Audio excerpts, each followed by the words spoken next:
Times the charm. He's able to grab the op. Tell you what, he can't be doing that on the new map, Doug. Might fall to his death. Take a look at that play one more time. Again, the aggression from Texture has caused so many problems for Heretics, but Boo, a really nice spot to respond there. Yeah, a good round for Heretics. Spam through the smoke from Boo. Kinda just secured it. No retake being able to be made for Gen G. Nothing to worry about if you're Gen G, though. Your economy's still flourishing. And the aggression continues to come. So bold, so disrespectful. Refusing to let Heretics find any traction. And you don't expect the same peak twice. I mean, he got punished the last round. Why is he going for it again? That's what Heretics are thinking. Because it's Texture. Feeling overwhelmed. Getting overwhelmed there. A little overeager on that one. Yeah, that aggression starting to punch them a little bit. Targets destroyed. And I think if there's going to be a way back into this map for Heretics, it has to be off of those things. They have to find a way to punch back. Yeah, you have to punish. Things slow down here for Heretics. They've lost Woot, they've lost their star, they've lost their go. A counter on the Thrash, and a counter on the Boo again. Veggie Fishy getting involved. Meteor's gonna join the party late. One away from his ult. Spotting pad attack, not able to land the shots, not able to find lethality. But with Forest surrounding the site, Forest surrounding the spike. Meteor, no room is safe. And this is a textbook play from Patatek specifically. When enemy teams have Thrash online, he'll use that KO ultimate to counteract it. This was that opening blow onto Woot. Really nice shot. But when he gets this kill onto Munchkin, it secures him that KO ult, denies the info being gathered from Lakia, Yeah. and then they're able to just overwhelm everybody on the site.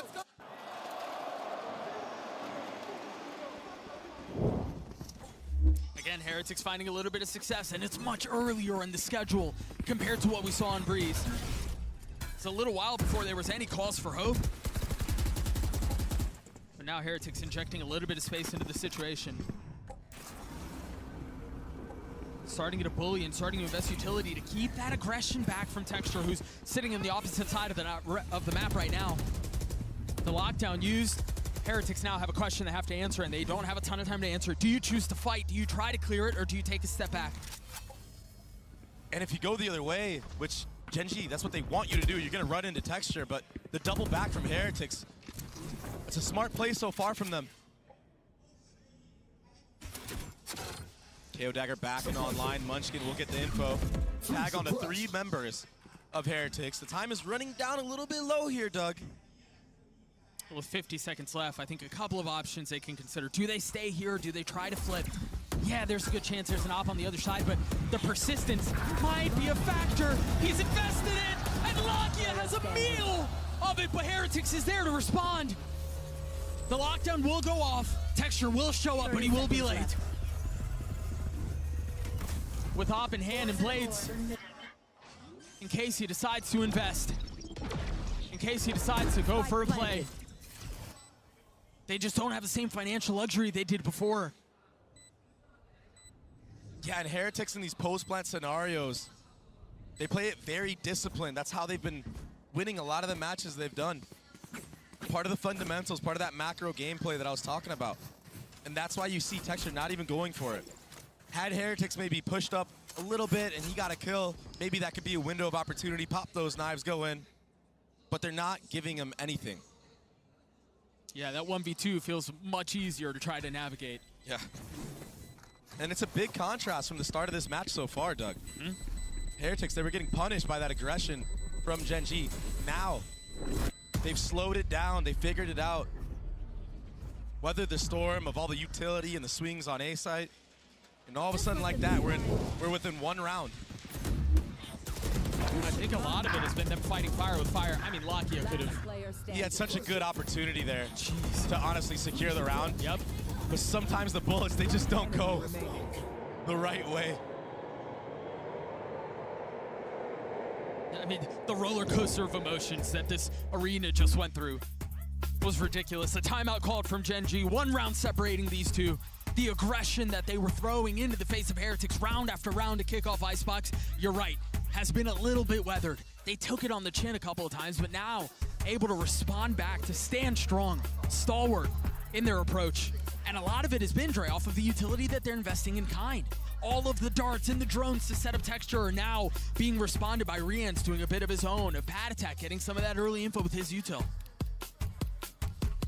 And I'm so impressed with Heretics when they use the drone late, because they understand that Munchkin has been using that knife early on at A main. That gives them the window of opportunity to use a drone from a little bit closer up, not get picked off by anybody, like, you know, texture getting set up by flashes, etc.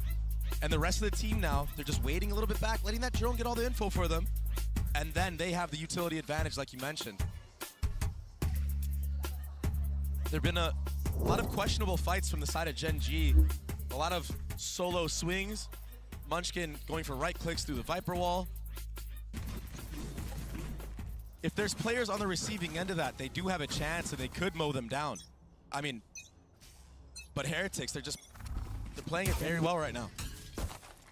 Early dart cleared. Oh. Heretics are coming to life here. It's a very similar setup. It's been on texture to send a shutter down the spine of Heretics. Now he's the one sitting on the sidelines.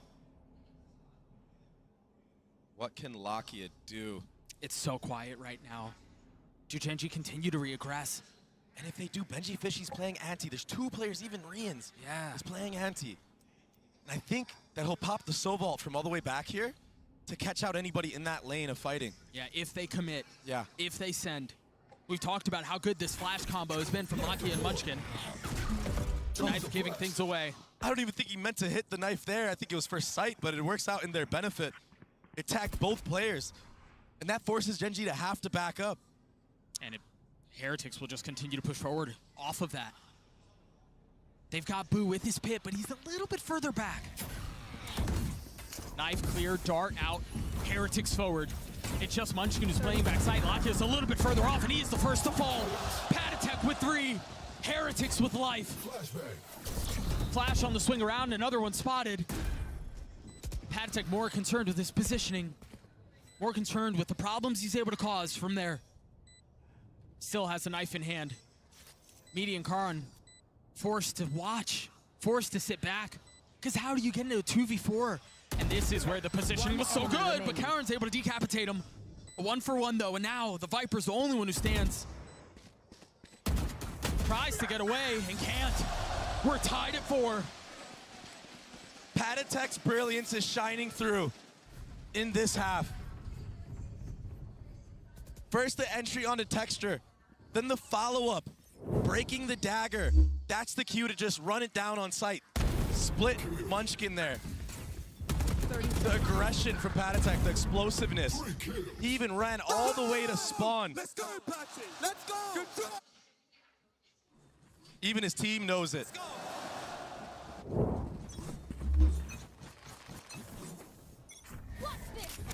Aggression again, texture up high, blades online, looking for a scalp, and we'll find one. And again, the double dip. Can he take over the round? He's done so all series.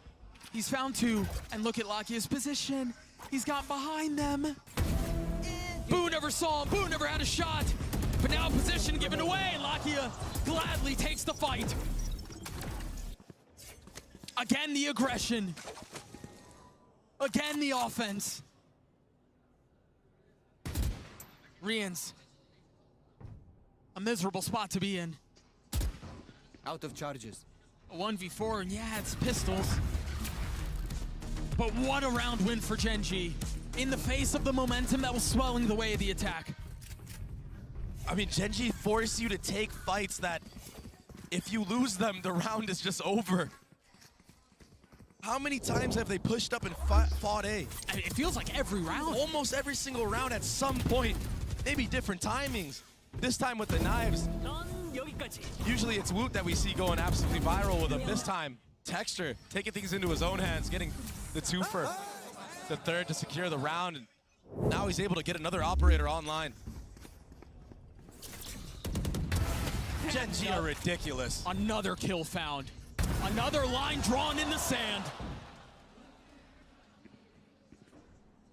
3 left on the side of the attack, and as soon as it starts, it feels like it's over.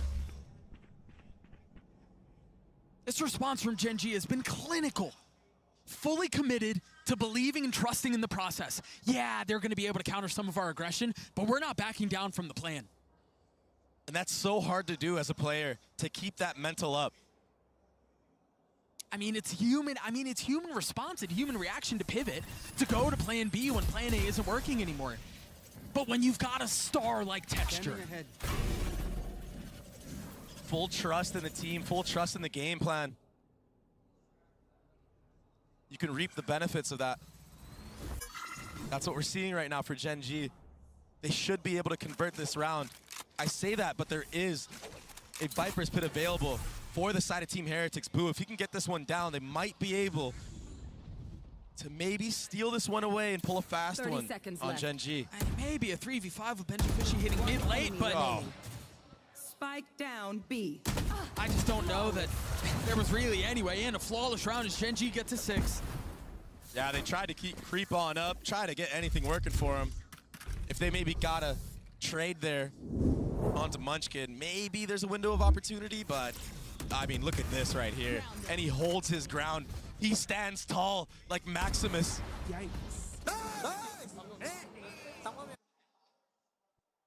So hard to play against a player that's disrespecting like that. It's usually Woot who we see doing things like that against other teams. But Woot right now, sitting at 3-9. Texture sitting at 13-5. That's a brutal matchup. Woot had taken this tournament by storm. I mean, the amount of clips he's been able to put together, the value he's been able to provide his team was ridiculous. Well, there were questions coming into this tournament, right? There were questions coming into this match, excuse me, about who's the MVP, right? Is it Texture or is it Woot? Yeah, Woot arguably has had more clips because they've played more, but this doesn't look like a fair fight right now, Dre. Yeah, Texture has been phenomenal. I mean, all tournament long, this team, they fought adversity. They buckled through. And they didn't drop a single series. So yeah, the dream, the mirage of Heretics and this crazy, crazy run that they had, I mean, they could still make it. But right now, it just feels like Gen G are just in full control.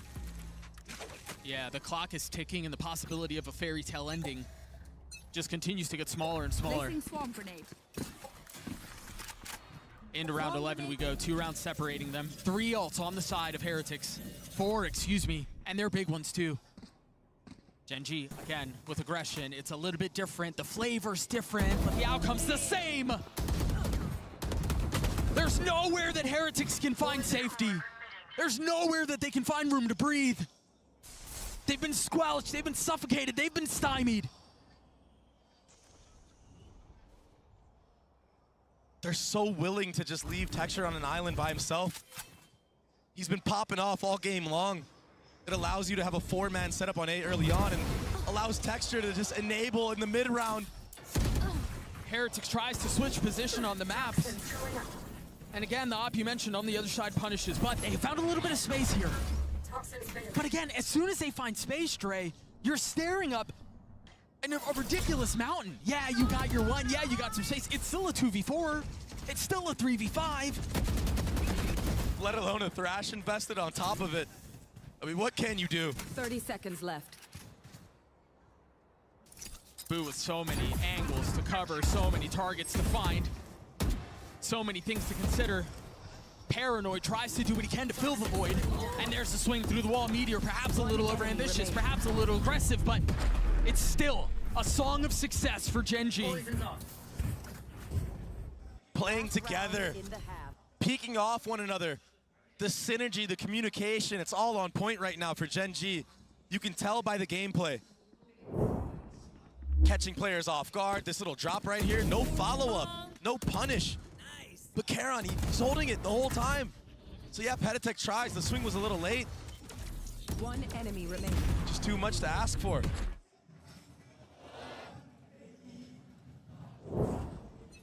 Gen G faced heartbreak in Madrid. So close, the glimpse of glory that you mentioned.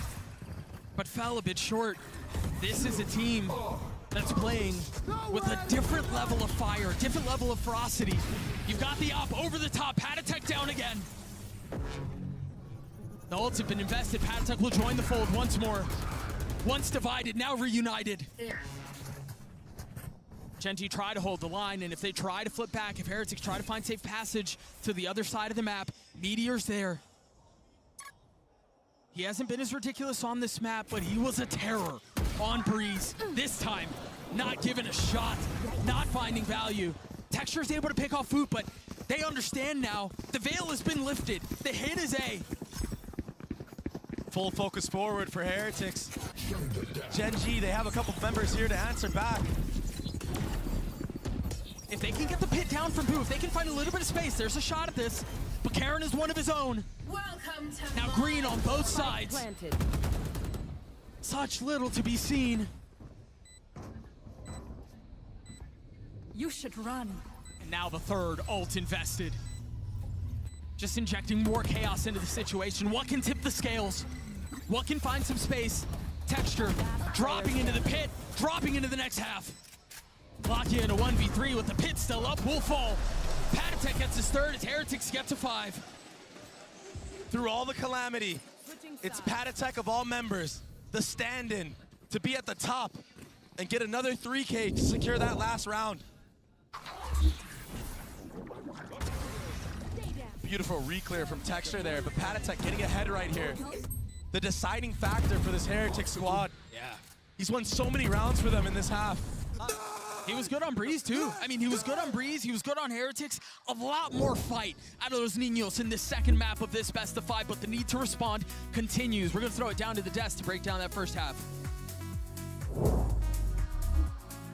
Thank you very much, Doug and Baby Bay. Much closer half this time around, and it just felt like Heretics, they love going to that A site. Yeah, they do. Time and time again, they were going to A. I mean, in the last few rounds, we saw them switching things up, but it literally looked like the win condition for them was dealing with Texture and that first opener that he was going after time and time again. Him and Lakia were hard defending this side, and as I'm saying, just one round after the other, they had to deal with the fact that they were probably going to be one man down. Gen.G has really good, kind of varied looks on how they approach this A site. It's almost always going to be aggression at some point in the round. They have some rounds where they're going for the super early aggression, catching you off guard, and in other rounds they're waiting for this kind of mid-round timing and then getting in your face. And they have these really strong combos between that KO, between that Gecko, to get Texture these openers. He's been dominating in the first kill department thus far. This is unfair, I feel like, for Voot, but as the site switches, Josh, what do Heretics need to do? Because Texture's job seemed very, very simple. Do you think Voot just needs to replicate that? Oh, for sure. Like, we need to get Root online, and I think he can run the same kind of style that Texture was playing. He can be aggressive in the beginning, find a first blood, and then fall back, and play a little bit in that elbow area just to see if they can get another kill. But like, once he gets those first bloods, like, I feel like his confidence will come back. The same. We need Rian's, we need Patatek to be setting up Wood the same way that Lakia was helping Texture time and time again if we want Heretics to turn this around. Yeah, and I want to see if they can win this pistol round as well. It's time to send it back to your casters, Doug and Baby Bay, and get the second half underway. Thank you so much, Yunsu. Heretics have given this crowd reason for hope as they close things out and kept it competitive at the end of the first half, but it's not over yet.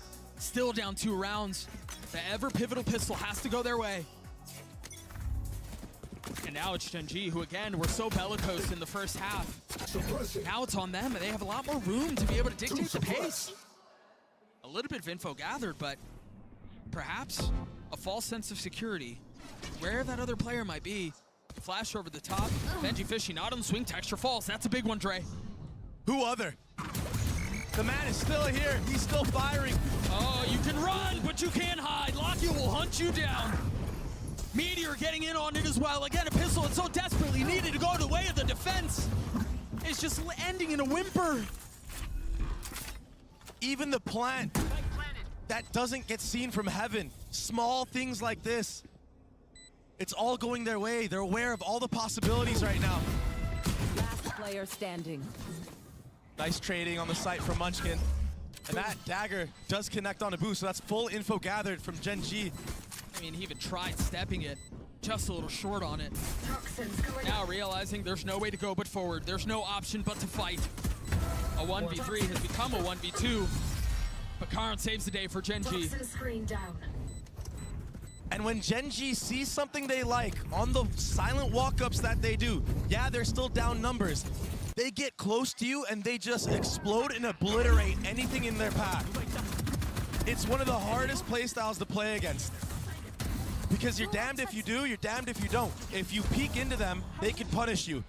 If you don't, they can silently walk up and then just smother you on the actual site. Yeah, and then punish you. Yeah, Yep. You're right. It's so difficult to play against right now. Every team has tried to figure it out, and they just can't. But Boo can figure out how to take the head off of Texture with that Sheriff. Remember, he died at the beginning of the previous round too. Poor lad. Problem with the buy for Heretics right now is there is none. So they have to be so much more concerned and so much more invested in moving as a pack. Strength in numbers. That opening kill for Boo could open up the retake for them, though. Here. Kind of makes you scared on the attacker's side. You don't want to go back and have to re-clear all that A main. If you do, you might get picked off as well. An early tap here from Gen.G, trying to bait out any utility, but nobody from Heretics showing a single damn thing, Doug. Patient. Trying to lure Gen.G into fully committing. Trying to have them step all the way into the trap before they strike. And Meteor, he's re-cleared some space at A, but the time is running down low. left. If Gen.G connect, if they commit onto this B, I mean, they're going to run into a bunch of conflict. You got Benji Fishy who's holding mid as well, so if the plan is for Meteor to hit a late mid lurk, Benji Fishy would have been the problem, but he's the first to fall. Bomb's not down. 13 seconds left. They've got to commit. They've got to find a way to stabilize. Cauterize the bleed and capitalize on the situation. They're so weak, Dre. Balaki on the swing. 21 HP, no bullets left. They've gotten the spike down. Rienz is there. Munchkin, 1 HP. Can he be the architect to save the round? Can he put the pieces together? Can he build another clutch moment? Rienz and Wu with crosshairs trained will drop him. What a round for Team Heretics. The poise to just sit there and not get baited by the first tap. Patatek had that molly the entire time. Once the actual bomb gets planted, that's when the molly activates. And the time just runs too damn low. Take a look at the MasterCard Thrifty one more time. It was all the way of Sheriffs. Enemy remaining. What a beautiful hold. We talked about how they were trying to bait them in, slowly lure them in, tantalizing them in. And as soon as they take one step too far, it's over. So now 2 rounds separating the two. Now it's on Gen.G to try to replicate some of the magic that Heretics just hit them with. Just pistols. A good dink with the pistols onto Woot. He's gonna be forced back now, so that's some space gathered at B. He's still been quiet. But Heretics are in this fight, in spite of that.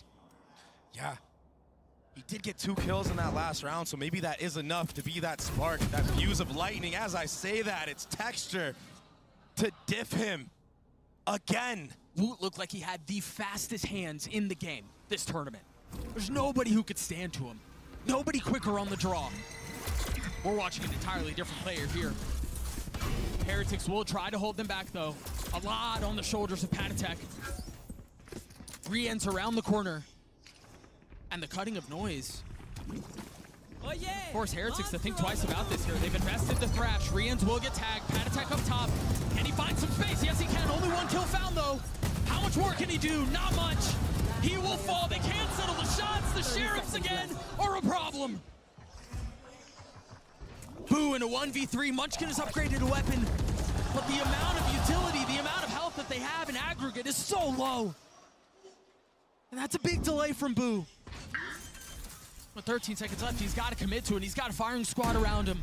Secret Service to protect. Mission accomplished.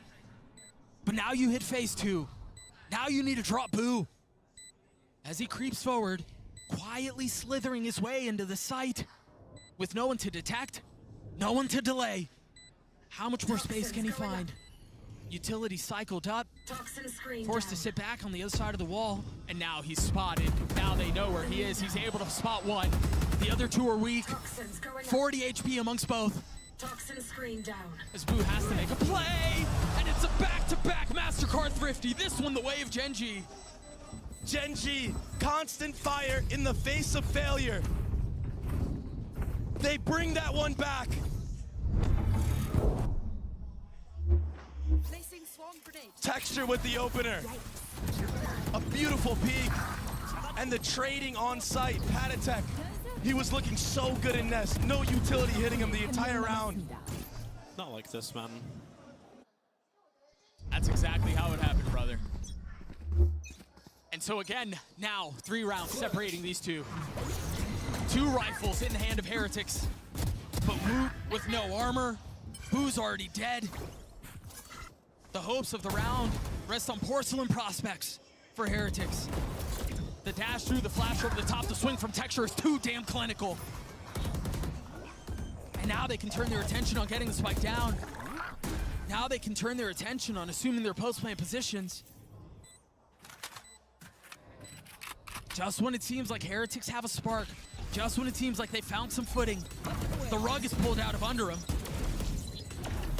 But Rian's with that Vandal, light armor, making a run at this. He's gotten his one, already tagged up though.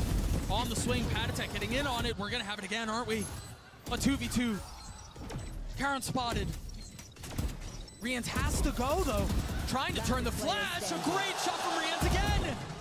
Can Munchkin clutch it out? He's got the shots onto him, but it's another. Rian's with 4. The defuse comes through. Make that 3. Back to back to back. This map just keeps delivering. We gotta run that one back. Neutralize. A 5v3, it looks so promising for Genji. Enemy remaining. What a spark that kid has been.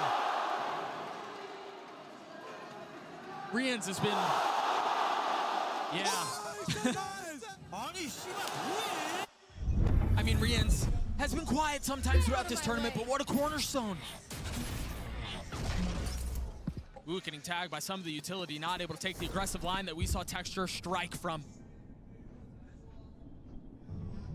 But does he try once more? Not able to land the shots. Texture's blades. So accurate, so deadly. Now they've infested the Hunter's Fury as well. Lakia falls. Spike down. Texture A. dancing around it, staying alive. Now a little bit of cover, a little bit of time, and a little bit of space. That doesn't feel good. Spike planted. Not enough to find a kill. How do Heretics attempt this retake approach? Beautiful dagger. Who has an op? Oh, it's Rian's again! Swarm grenade out. Meteor creeping forward. You see them starting to take a quick step back. Carol probably has a lineup. Woot's got the shot. Meteor's dead, but so is Woot. Last player standing. It's a 1v3 now. Whoa! Is able to get his one, but Benji Fishy stabilizes. Rian's the backbone of this roster. He's so clean on the Sova, especially on Icebox. Oh no, you don't deserve. He's doing it again, Doug. This man is an absolute phenom on this map. Stay calm. The instincts, the intuition, all there. One enemy remaining. Someone who we haven't seen activate or be online quite yet has been Benji Fishy, but getting 2 in that last round. That secures him that Killjoy lockdown. And then to the defuse at the end, you're right. Rian's handed it over to him. Now they have that tool in their arsenal to play around. Boo also one away from his pit. Knives traded and information gathered. Patatek was tagged by that. Boo's trying to be aggressive. He's trying to take a page out of Texture's book. What a shot. Almost got punished. 10 HP. You can't pen that your way. Not with what Texture could do. He continues to push forward, but Riens and Benji Fishy hold the line. They stand strong. He's gotten backside though. The spike is out of reach, and now they've got the lockdown they have to reckon with. Easy does it, easy does it. Gen.G will have to take a step back, wait this thing out. Now they go. 4 up on the side of Heretics, but Boo's playing elsewhere. Concerned about the late flank. He needs to be careful here, Doug. He's playing a little too aggressive with this HP that he has, but he's living for long enough. Playing to win. Not playing not to lose. Playing on the knife's edge. Benji, Fishy, and Riens keep him back. Munchkin a 1v3. The situation was dire before, and it's somehow gotten worse. Heretics knocking on the door of tying us at 9. And he's gonna have to save here. They have no money going into this next round. And while we have the time, I don't think Heretics are gonna go for this hunt. 10 seconds left. Gen.G had full control of this round. They were surely about to convert it, but Munchkin hit a team flash on 2 of the members that ran through that Viper wall. And that was the deciding factor to buy enough time for Riens to get out, for Benji Fishy to come back in. We'll see if we can take a look at it again, because if that's how it went down, that's heartbreak. A micro mistake. It connected on Riens, but also connected on that flash right there. That flash blinded Lakia and Texture. They had him dead to rights. One enemy remaining. And then the kills on the other side, the punishment through. Now a cause for conversation. And that cause is that we're tied at 9 apiece. 3 rounds in a row, the way of Heretics. We went a little tit for tat at the beginning of the half, but Heretics have shown they traveled the world and they came to claim the throne. They didn't come this far just to come this far. And it really felt like Gen.G were in the complete driver's seat this entire map. Well, and that's why we talked about it earlier. It's not about how you start, man. It's how you finish. This marathon has fooled and broken the hearts of so many around the world. People who think they've accomplished what they set out to do, just falling a bit short at the end. And I mean, Heretics, yes, it's not the very end, but they're showing they have plenty of fight in them. And to a team who came into this tournament for fun. That's what they called it. We're just showing up to show up. But when you make it this far, all of a sudden, oh, we can actually win this damn thing. The goalposts change. They move. It's a different type of energy. Remember, Gen.G has made it this far in the tournament undefeated. Yeah, they've dropped a couple of maps, but they've looked unbeatable. At what point do Nightmares of Madrid creep up? Gotta wonder if it's happening now. Benji Fishy falls. Meteor's been so good. He's only got 5 HP to his name now. And he's stuck. He's got nowhere to go. The orb goes up as he tries to cross, but he plays this time perfectly. They thought he'd try to get away. They thought he was stuck. But in fact, the trap was his. Now a flash forward, Patatek on the turn. That was ridiculous. Not able to steady the shot, so. Spike down A. This match is insane. If Meteor's able to buy his time, he could be the one to secure the round. With the 5 HP that he's had for what feels like an eternity. Wait, Riens is actually dialed in on this. He's watching, he knows, he's ready. Meteor's dead. But still a 2v2. Sova Dart available. Munchkin 5 HP. There's the dart. Revealing area. Found them. What value can it find? Holy smokes. There was nothing to clear it. And so Munchkin pays for it with his life. Lakia with a Bulldog. In a 1v2. He gets his one, but Riens trades. On the other side of the timeout, Heretics still continue to win. Riens is on fire. Riens has been on fire, man. And there's nothing a Gen.G can do to extinguish it. I mean, they tried their darnest. They got the first 2 kills, the third on a Patatek on the site. But Riens with the awareness, holding Meteor down. Meteor just can't quite connect. And that dart getting so much value. The insta trade. Lakia had no chance to transfer there. Let's go. Oh my god. I mean, it's just been a bloodbath in the server. The back and forth. Both teams, they don't even require full buys to make it close. 4 in a row, the way of Heretics. This time it's Boo who's gonna get pushed. That one way will only buy you so much time. He gets the pit down. And it's been traded, of course. Venn diagram and green goo. But Doug, there's so many ults available right now for the side of Heretics. They can create so much chaos right now. And it seems like they're succeeding in doing so. Texture's the first to fall. Pat attack! He knows he's there, spotting the gun barrel. Lakia punished. Munchkin crumbles. Meteor left alone. In the face of the pit, in the face of 5. He falls as Heretics thrive. And you can hear the crowd roaring. The attack is only as good as their skill. And that, they have some beats. 5 rounds in a row. You take a look at it one more time. You call it a Dre, all of the ults. And Heretics had to invest. And then, of course, kills like that end up being the difference maker. Enemy remaining. They look sleepy on Breeze. But holy smokes. Those kids have woken up. Such a mind-blowing half. And they're not done yet. 5 in a row. Heretics with a 2-round lead. We've got a fight on our hands. Patient on the swing. Texture not able to punish. 20 and 15 from the star. Jeez. But the demand for more is so great. This is a really nice position from Meteor, but he's got the alarm on the other side. It doesn't matter. Catches Benji Fishy with his pants down. Boo on the swing. Genji falls once more. But they've kept it competitive. They've gotten into a 2v3. Meteor's 1 away from his ult. Settles the shots on 1. Too many targets on the other side. Munchkin forced to make a monumental play here. Does have a Molly online, so if this tap comes through, they'll have to use that Molly, and that'll allow Heretics the opportunity to just swing together here. There's the tap, there's the Molly. Boo and Rian's waiting for the challenge. The orb goes up.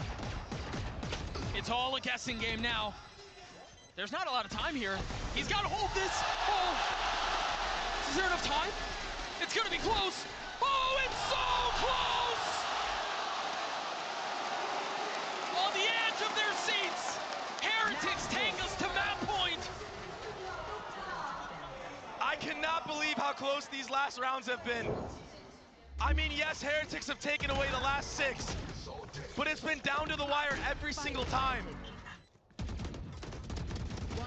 I mean, 0.06. The thinnest of margins. It's preposterous.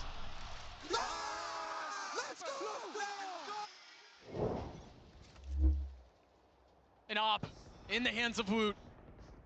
Still quiet, but honestly, at this point, who gives a damn?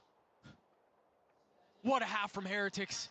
Genji have a couple of tools, though. They have Meteor's ult, they have Lakia's ult. But if you're Heretics right now, you might read into this. They've gone B the last, what, 3 rounds in a row. And they've gotten stuff denied. Yeah, I think the interesting thing here, though, is Pat he's got his ult. Think about how many times we've seen it already. As soon as the Thrash goes down, Pat responds with his own. Exactly. And I wonder if that's what they're looking to bait out here. Initiated. First to the lockdown. We've seen him break this before. Is he going for it again? The Molly connects. Is the shot gonna land? It breaks! And they still have the safety valve of Patatek's ult. Lakia hanging on to his for now. But understanding the game of rock, paper, scissors doesn't go your way. Spacing a little awkward there as Texture tries to find a little bit of room to work.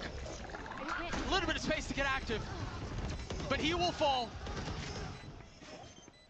The tap, the first. Almost all members huddled up onto the site, but Heretics get him down to 2.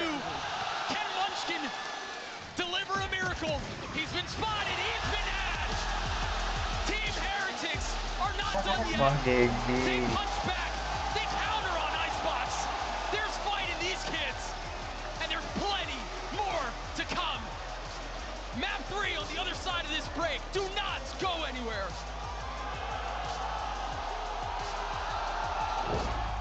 First half was shambolic. Biggest disaster. Wood, you are back. Let's go. Wood, listen to me, very important. Dodge the knife on A every time. Nice! Let's go! Nice! Let's go!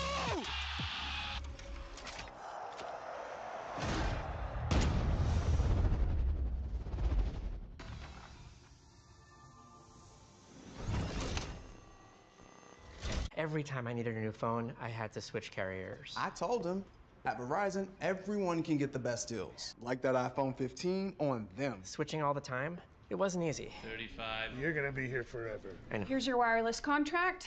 I need a lawyer for this. Those were hard days. Representative, switch!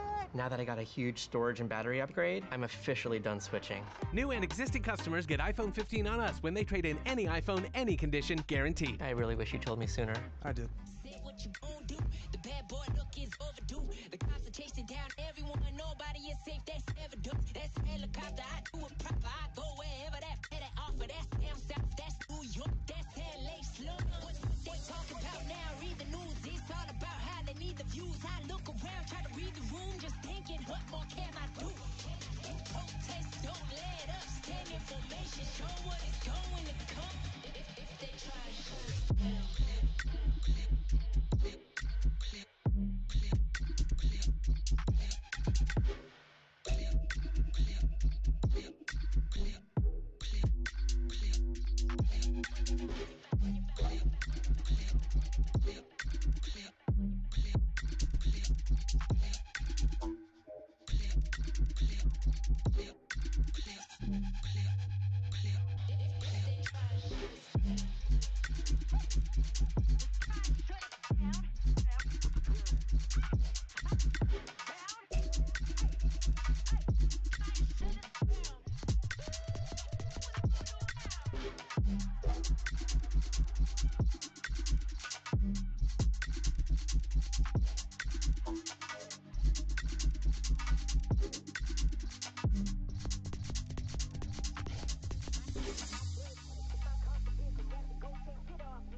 up, everybody? I'm standing here right now with two very special guests. We have none other than Anna Donlan and Leo Faria. How are you guys? We're doing great. We're all tied up. I know. Everything is so crazy. And Leo, we just heard that crowd. How has it felt like to bring an event to China? Oh, it's been so great. Look, we launched Valorant in China last year, and we knew from the get-go we wanted to bring an event here. And it's been incredible. Like, we've got to spend a week here now, walk around the city, see players, hanging out, doing a bunch of cool stuff. We had a bunch of activations around the city. And I think getting here, it's one of the, Mercedes-Benz Arena, one of the most iconic venues in the world.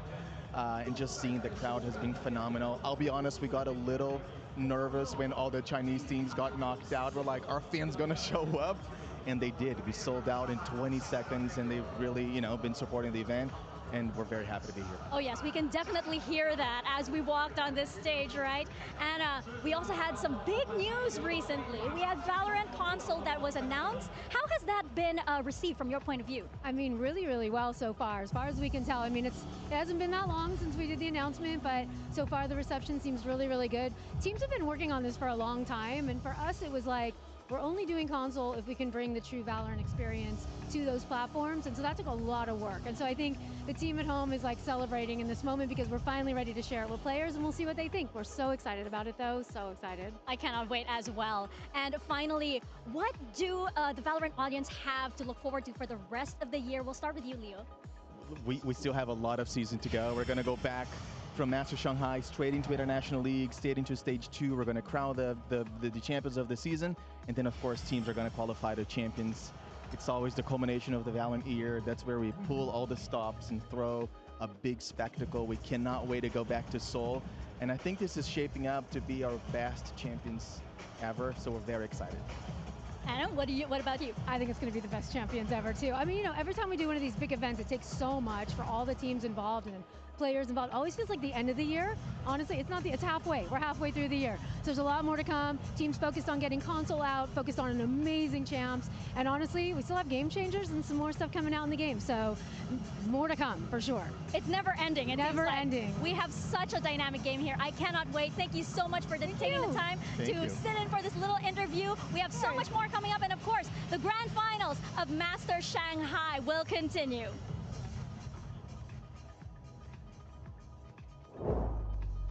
It will indeed, and it will continue just that much longer because Team Heretics, they managed to secure a map here in a best of 5. I've got Josh RT, Kakuka, and Mimi with me once again. For a second, it felt like maybe we're gonna a 2-0 here for Gen G, but no, Kakuka Heretics, they hit back pretty hard. Time and time again, them and their retakes, yes, some of those rounds became a little bit too close for comfort, but they managed to close it up in a map of their choice.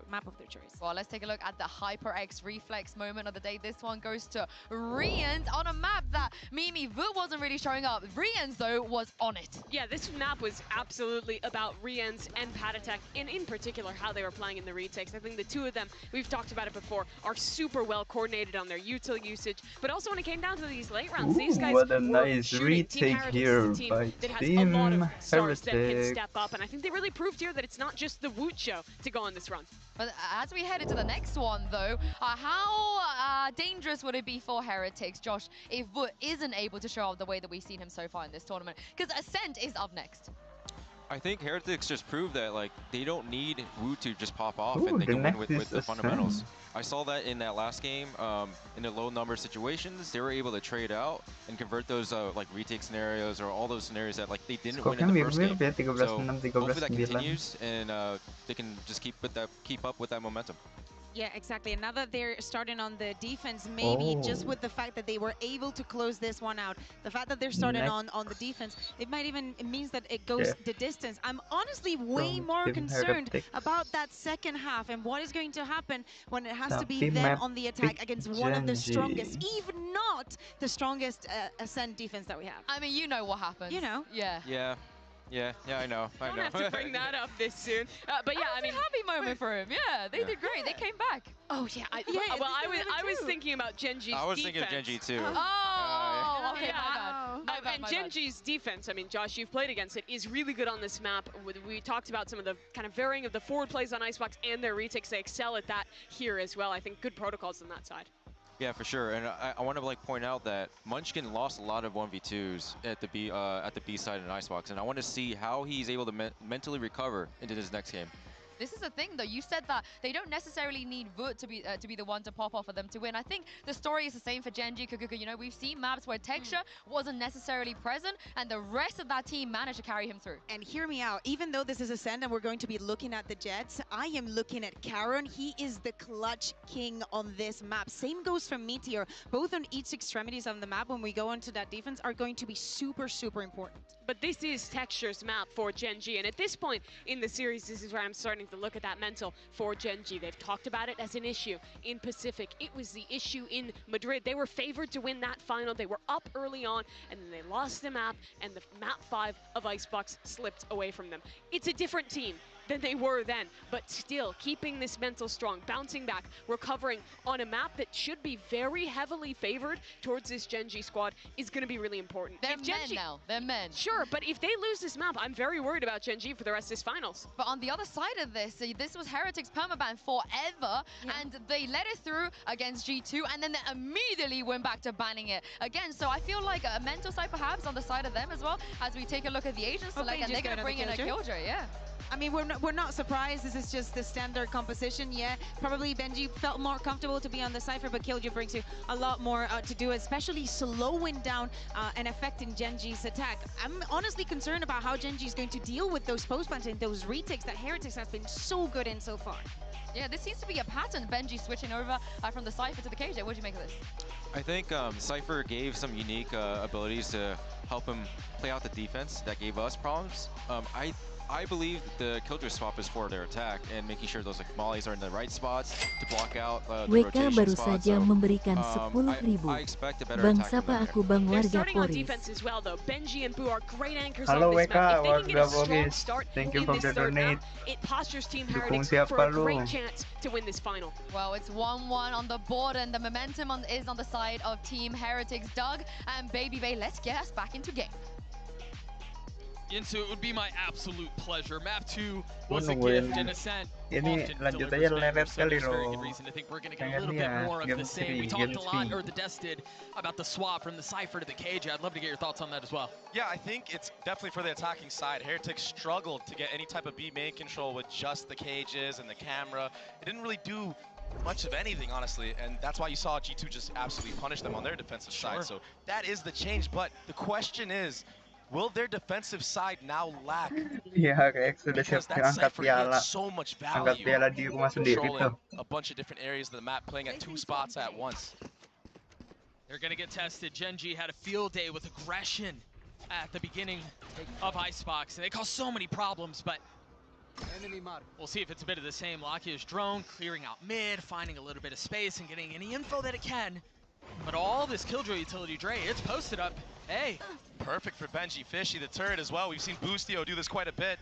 Saw him do it at Champs, actually. Texture doesn't feel good here. He's taking 70 HP. Yeah, he's swung. He's found safe passage, but he's been put in a corner now, finding space, now getting out. Genji looking really good on this pistol, and they don't seem to be slowing down.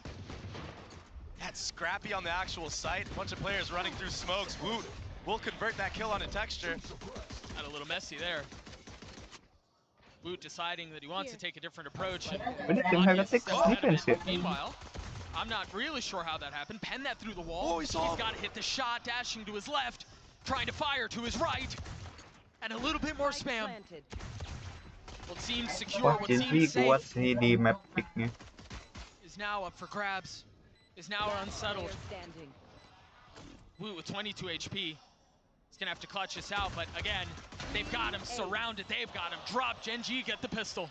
I mean, a flurry of bullets everywhere for Woot, getting a bunch of tags, getting a spam kill. And he's kind of online now, finally. I feel like Heretics have been waiting for him. Maybe now that he realizes that his team can do it without him. Allows him the space to breathe and actually just commit on some of these nice shots that we know he can hit. That being said, yeah, that was insane. That being said, Genji, they did a really good job of not falling early to those mollies of Benji Fishy. Yeah. And wrapping the site, going in and out of the smokes. That little bit of finesse, it goes the extra mile for them. That Texture played that so well. Yeah, he lived for so long. He's got a Guardian in hand now. That knife on the other side of the map by Tatatech. Not going to tag Tapi anything. kok suara in-game mereka beda ya? Gen G, it was Kayak suara the cowok gitu. anti-eco that didn't go their way in the last map that kind of gave life to Team Heretics. So you have to believe that they want to convert this. They need to convert this. Give them an inch, and they'll take the whole damn map. Yeah, and on a map like this where you really need to salvage as many rounds as you can on the attacking side, I mean, it's going to be even more crucial than ever. Good utility being used so far to delay any flood from heaven. Booz was in a really nice spot, but he cannot stand in the face of the Vandal. So knife will be invested out, still just pistols for Heretics, not really able to do much else. We got Woot with the Sheriff. Spike planted. Little nice bit of HP. No spam kills this time around. No. You know, Rians is going exploring a little bit. Much to his dismay, he'll be met with an alarm bot on the other side. Yeah. At some point, he's just going to go for the exits. Lakia picking up kills, Texture picking up kills. Woot still going strong. Whoa! Yes, he is. He's gotten 2. But he's going to have to Konsepnya close bisa out in barengan ace gitu. fashion if he wants to win this. Time is short, too. He's gotten 3. But Karen Kirain stops him. mantep Gen G get their second. Nicely done from Gen G from the beginning of that exec. All the utility was really good. Setting Texture up to get that kill onto Jenny with that dagger. But Woot, he's 6-2. He already has knives online. You know, viewers can't see it quite yet. We talked so much about Woot needing to come online, Woot needing to be the spark, and Heretics showed us on Icebox that they can win in spite of their star struggling. The problem right now is he's the only one performing. He's the only one with kills on their side, and yes, it's early, so you can't imagine that will remain the case for much longer. Boo had a shot at it there. Yeah, one-way disrespected from Karon there. It's the Gen G way. Oh, this silent walk-up. Perfect dagger. Oh. But they all dodge it. And Tatatech gets dropped. And now they can go forward. With free mobility and free utility, Texture falls. There was no follow-up from his teammates there. He was the only one able to get out, you're right. Yeah, there's a disconnect right now, maybe in the communication or what was being said in the comms. Something not going the way, and all of a sudden, Heretics, I mean, it looked dire for them in that round. Had that kill gotten converted or even traded, that would have been a free A site. Now they're forced to walk into the blender of the Killjoy utility. See if they're aware of the Molly's lane with that alarm bot. If they're not, I mean, this could be disaster. Turret cleared. More to come. Benji Fishy not getting tagged by the knife, so his utility is still in play. Tries to clear the drone. The flash goes up. Meteor is behind him, and he has no idea. And even if he knew at that point, he was so blind, he was so deafened, he never had a shot. Now they can turn their attention over to B. Not concerned, not worried about the utility. It's easier now. Shock datnya kemana tuh? Woot's playing on the other side of the smoke, dashing forward, but Meteor's there to greet, Get Meteor's dash there to in. wait, Ah, Meteor's there to gagal. punish. Waduh. Woot falls, Rians does too. Meteor gifted. And now Boo in a 1v3. He's got the rifle, but the rest of his team doesn't have the finances. They don't have the funds. And so he has to take a step back. I'm here. And it's brutal. Getting bonused by the attacking side. All of a sudden, you know, Gen G have a chance to get to that 4-round mark. And for a lot of teams on this map, that's a W in itself. They have a bit of buffer to play around with, play around the map. Munchkin, that was a great setup for Meteor there, going all the way up mid. It wasn't too pretty, the shots didn't quite connect at first, but the follow-up utility, I mean, he secured it, and then that built him the confidence to close out the round. I mean, that kill from Texture at the very beginning was... Yeah, that was cold. I mean, dodged the knife. They're able to drop Patty down from up there. It was perfect. Yeah, not even just him. All 3 members dodged the knife. And they all swung together. That was beautiful. They knew what the plan was. They knew what their approach was. And they executed it to perfection. Heretics broken by. And they're setting up an updraft play here with the knives. Maybe off of an Omen Flash. Does he go for it? Dart Omen Flash to combo with it. He's getting Here we go. There's the high ground. There's the flash. But Munchkin swats him out of the sky. Bisa gitu. Yeah, they're able able to get their Satu one. detail Now pula. pushing forward. The spike getting planted. And again, Gen G with control. With room to work and Boo dead. City-nya ditutup banget. No thrifties this time. Bang, Gen G in reload, bang. firm control. Bang. Oh, That's all right. Nobody saw that. a little bit of an awkward dance there. 3 remain for Heretics. 2 of them coming in through spawn, and all 3 of them crumble. 4-0 the way of Gen G, as you mentioned, on attack. Yeah. One of the best starts you can have on a map like Ascent. And Gen G, the desk was right. It's one of their best maps. Yeah, it's disgusting. Langsung kena. I mean, he wasn't even necessarily looking. Ah, All reaction. those Overwatch players, they're built different, Doug. Just cold. They're used to plucking things out of the sky, having to flick left and right. Beda banget dari Munchkin, he had a rough Icebox last map. tadi. Josh was talking about how he didn't convert any of the 1v2s that he had. More disrespect shown in A main. Patatek will punish. Oh, yes, he will. Benji Fishy not satisfied with sitting back and watching. Gets active, gets involved. Will also reap the benefits. And it seems like Heretics will get a round win. In flawless fashion, Patatek with 4 as Heretics are on the board.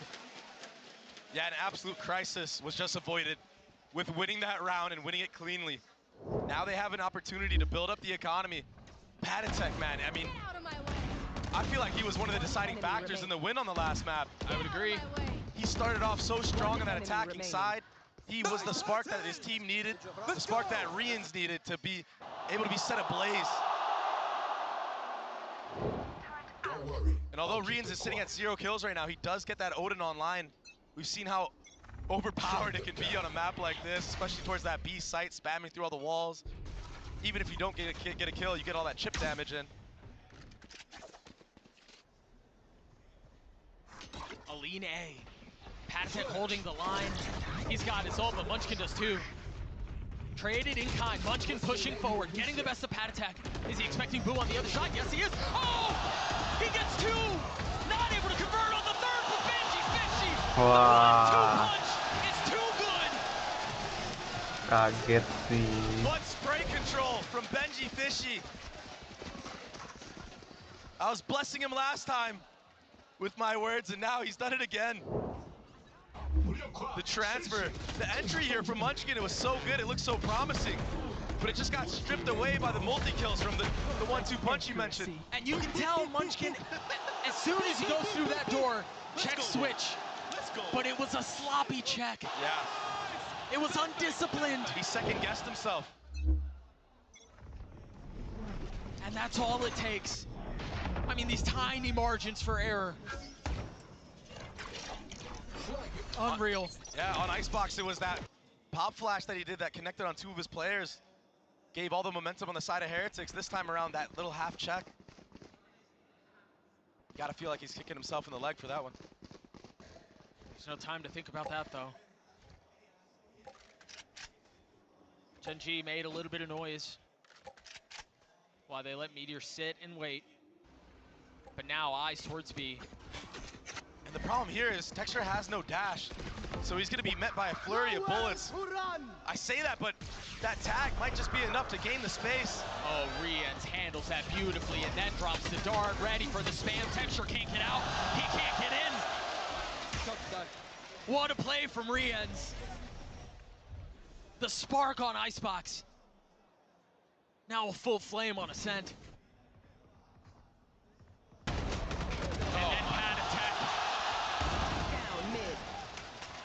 These kids seem like they can do no wrong right now. Oh, where is he gone? Alarmbot's still up at mid. Oh, Blue's got utility out. Punished. Meteor finding the right time to strike. And now attention divided with 13 seconds left. Karen's gotta go. He doesn't really have time to think this through. He will fall at the hands of Woot. That's what I was talking about, that early dash in the A main. There was no kill off of it, so now in the mid round, in the late round, when you're trying to flood on a site, that opens up the opportunity for this Sova Dart to just get a tag on you and that Odin.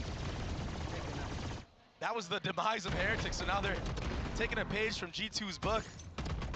Playing up close in the beginning, the spam game, flooding into back sight, using utility. Patatek, if need be, can rotate over, throw the pop flashes over the top.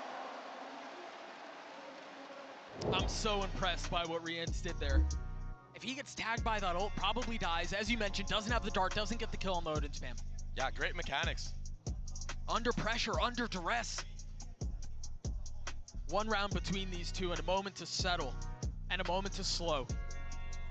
Gen.G still in the lead, yes, and it looked so comfortable at first. And as you mentioned, you can make the compelling argument that they've won enough on this attacking side already, but honestly, it's an any given Sunday type beat right now. Anything can happen on game day. And if you give the confidence to Team Heretics, they run away with it. And that's all off of mistakes that you made yourself. Gen.G, even on the last map, did a good job of setting themselves up for success. But then when it came down to actually executing and closing out the rounds, when they had the man-up advantage, they just couldn't convert. An op online for Woot. Op Odin. What a brutal thing to have to deal with. Yeah, 1-2 punch of its own, and it's all light armor on the side of Gen.G. 4 players tagged by that dagger. And of course, oh gosh, I thought he was gonna fight, man. I thought he was gonna swing. Just that little flash alone gives him all the info, though. He didn't even need to peek with it. He still heard, what, 2-3 players fully blind, just spamming away. That might set up some future kills in other rounds. Stills one more flash. Cover going out. So if he decides that he's not satisfied, he can take another shot at it. But instead finds comfort in the smoke. Beautiful entry from Woot. Texture again can't find a way in. McCarron has, but he still can't capitalize on it.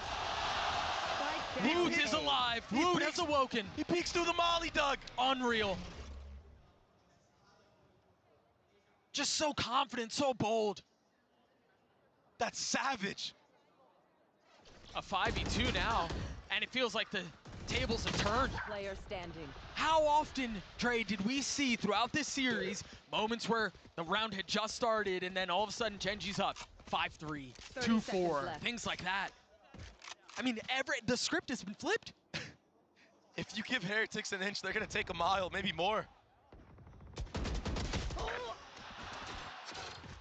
Munchkin will take out the first member of Team Heretics, and he does have time to get the bomb planted, but in these moments, Heretics on the retake, they're not likely to just give you free fights. They're gonna go together, they're gonna use whatever utility they have left in the round. I mean, they still have a drone. Yeah. They're so disciplined. What is that? Here comes the drone. Yeah. And the tag, the peek from Woot, securing the round. He opened it up, he re-swung in through the KO molly of Munchkin. He's got his mojo back, his swagger back. Then also, I mean, Karen getting lit up, can't do anything about it. That peak was perfect. Oh, even that shot, all he saw was the hair off Munchkin's back.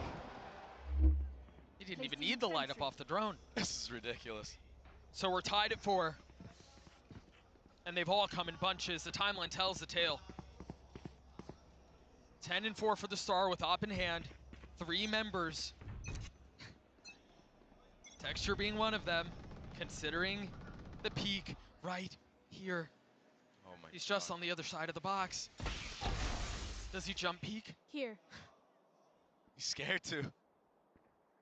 Woot is also giving up the line a little bit.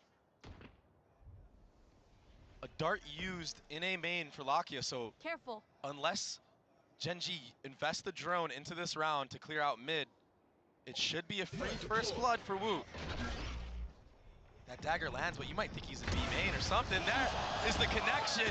It was a slow burn, but Texture falls. Munchkin on the counter punch though, as Woot finds another. The smoke, the dash stays alive. Number still the way of the defense. Gen.G, just feel like they've been spinning their wheels the last couple of rounds. It's not from lack of effort. They've gotten this thing competitive. They've gotten it down to 3, but of course it's Patatek. Here. Spike down. Lakia has delivered on this very site before. Can he do it again? It's not the same weaponry, it's not the same position, but the demand is arguably greater. Lakia down, getting one.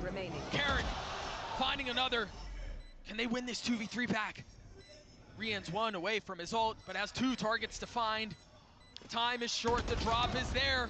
Karen gets his third. Gen.G take the lead back. Karen carrying the team right now with Lakia. The Omen flash, the TP. Boo had too many targets to look at. He couldn't fixate on one. And then Lakia, who just slowly crept out of that site. Job well done from the boys at Gen.G.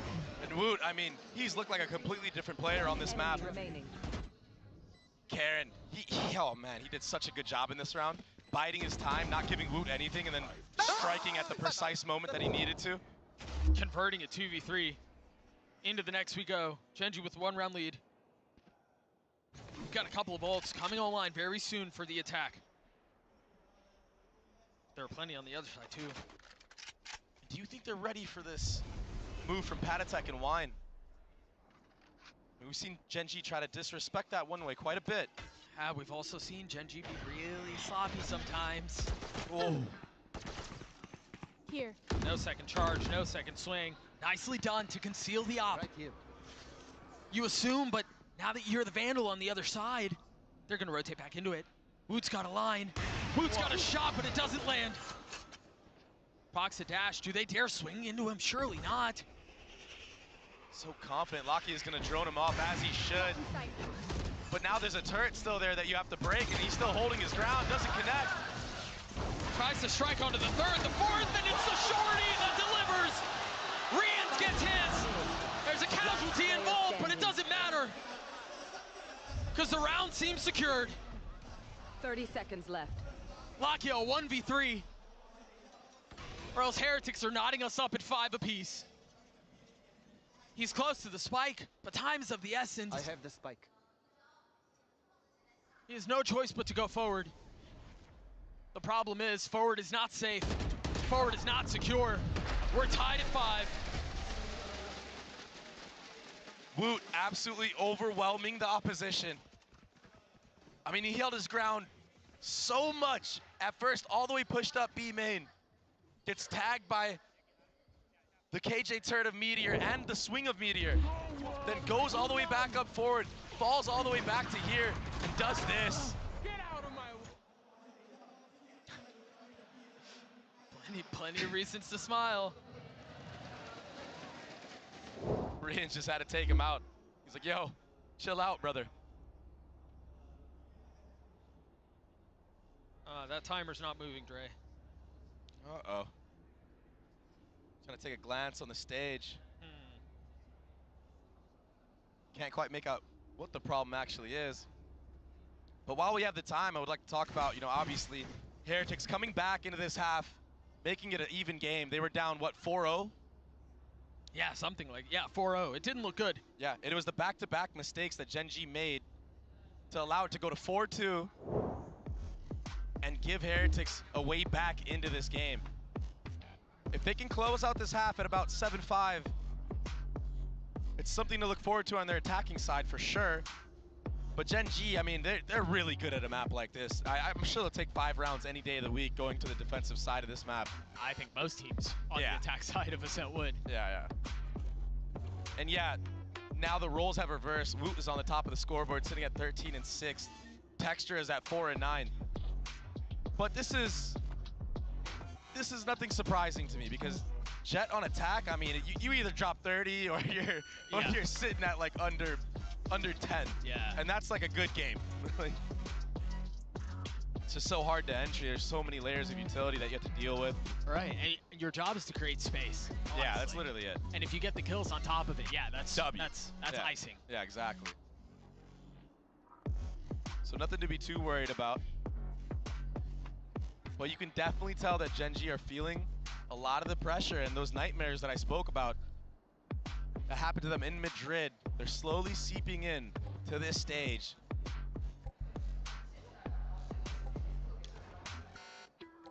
Those demons, those nightmares, they die hard. And so we are back into the action. Valorant fans rejoice, the delay is over. Tied back at 5. You've got 2 rifles on the side of the attack. Meteor 1 away from his ult. Here.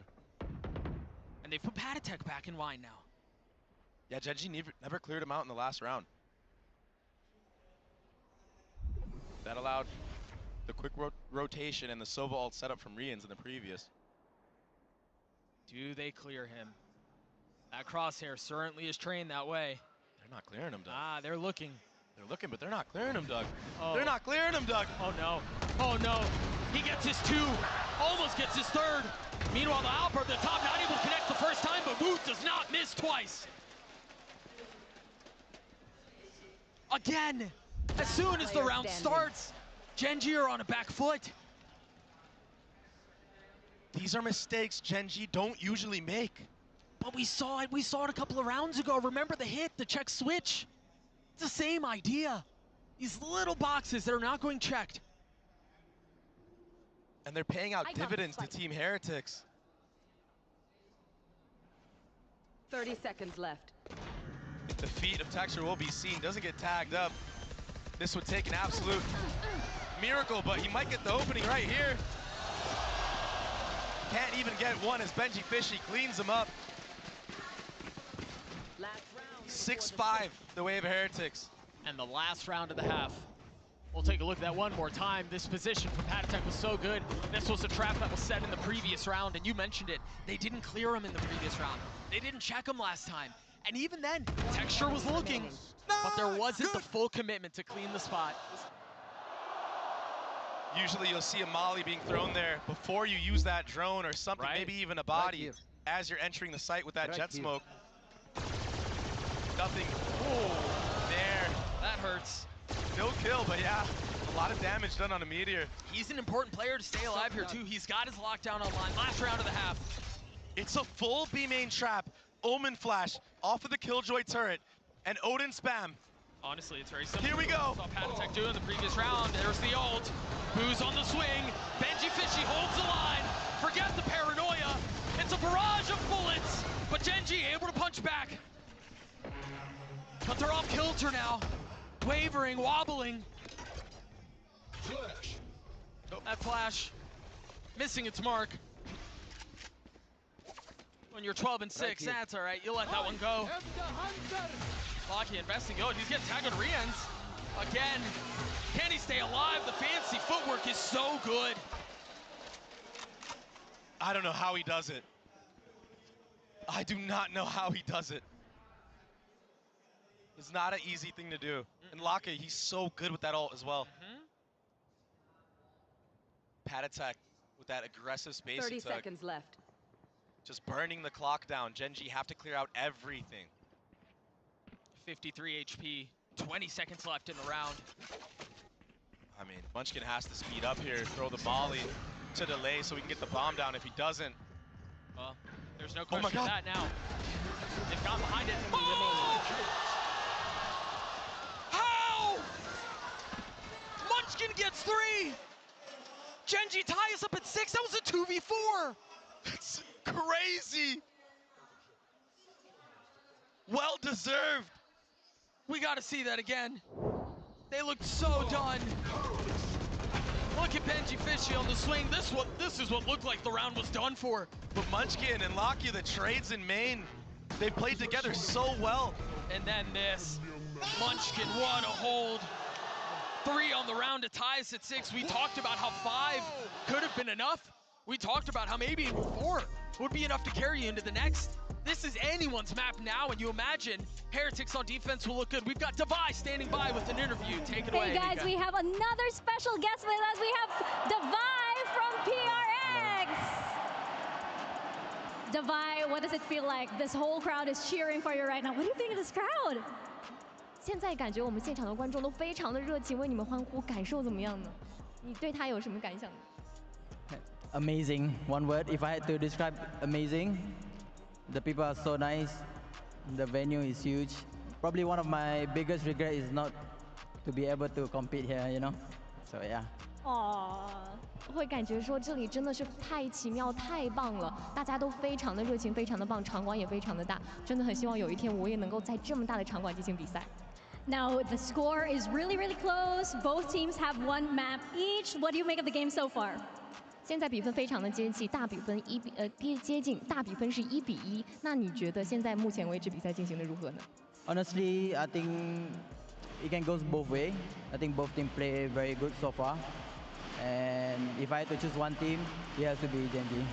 哦，我们觉得现在两者皆有可能势均力敌，大家都打得太好了。如果一定要让我选择一支队伍的话，我会选择 GNG。All right, thank you very much, Devi, for your time. And we're going to send it back to the game and back to our casters. Thank you so much, Mika. 6-6, what a fight we have on our hands. Now it's Heretics who are gonna have to try to convert this and try to find success on a side that's often unsuccessful, on a side that's often difficult to convert on.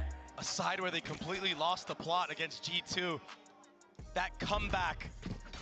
I mean, they had nothing going for them, but maybe this Killjoy change for the side of Benji Fishy can be the answer that they're looking for. You know, Josh was talking about it on the desk. This is what he felt like the change was for. It wasn't necessarily for the defense. It was to find success on attack, and success already found courtesy of Wood. He's been unreal on this map so far, in the head-to-head specifically. And he's pining for more. A little noise cut. Now they're gonna re-walk into B main off of that pressure. Utility being used to not get picked off. This is looking really good for Heretics. Meanwhile, what looks like could be disaster. There's a fight afoot mid. The push through the smoke. Genji striking. Wood's playing his position, he's playing his timing, but Karen aware of the possibility. Now staring back as the spike makes its way onto B. Things slow down for just a moment. What can Meteor and Karen do? Spike planted. They're healthy. Healthy enough to make a run at this, but Meteor falls. Karen on the trade. Wood on the swing. Oh, so smart to get out right there. That's perfect, it's beautiful. Tempting him in. Heretics get the pistol. But this is where Heretics faltered in their last match on Ascent. It was the anti-eco. They failed upon it. Look at this double swing into market right before the Omen Flash connects. Benji Fishy, the Killjoy with the Deagle. Maybe that was the answer. That timing could not have been better. Yeah. Sheriff on my body. Let's go. Good communication out of Team Heretics. A calm response.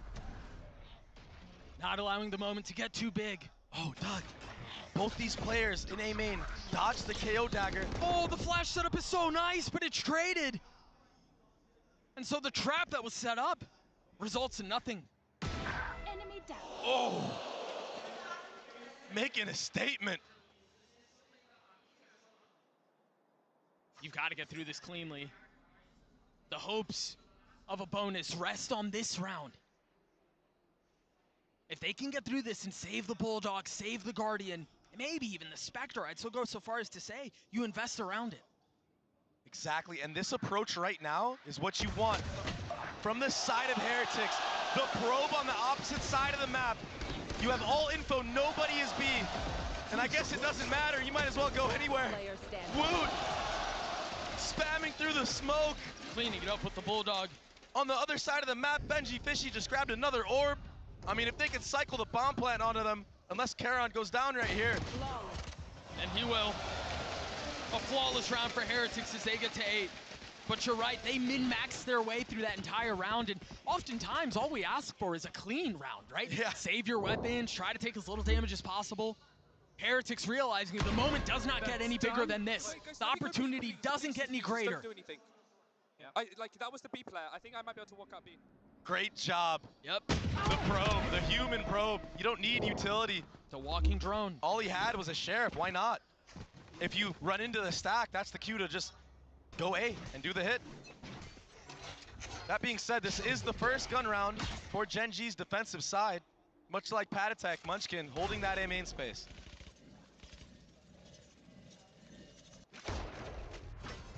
Heretics more than willing to give all that space up while they prod up mid slowly, surely. Waiting for anything to come in their sights. Texture's waiting on the other side. This is a really nice turret setup too, but the flash delays for just a moment, but you didn't hit Texture, and he'll hit back. A couple more spotted, 59 HP for the duelist, has to give the space up, and Munchkin will fill in behind it. An upgrade for Woot. Just barely misses the sights of Meteor. And a freeze to the round, waiting for any type of mistake the defense is gonna make. Rians has his dart back up. Whoa. That could have been it. That could have been the opportunity, the possibility. But the thoughts, the potential of a bonus are surely gone here. Rians has upgraded a weapon. He's gonna have to 1v4 to pull this off. A paranoia at his face. No space is safe. Texture waking up in this second half of Ascent on that gun round. Some really clean shots. That flick onto the B main player. That was a nice one. The follow-up utility. That turret getting flashed, that was kind of worrisome for a second.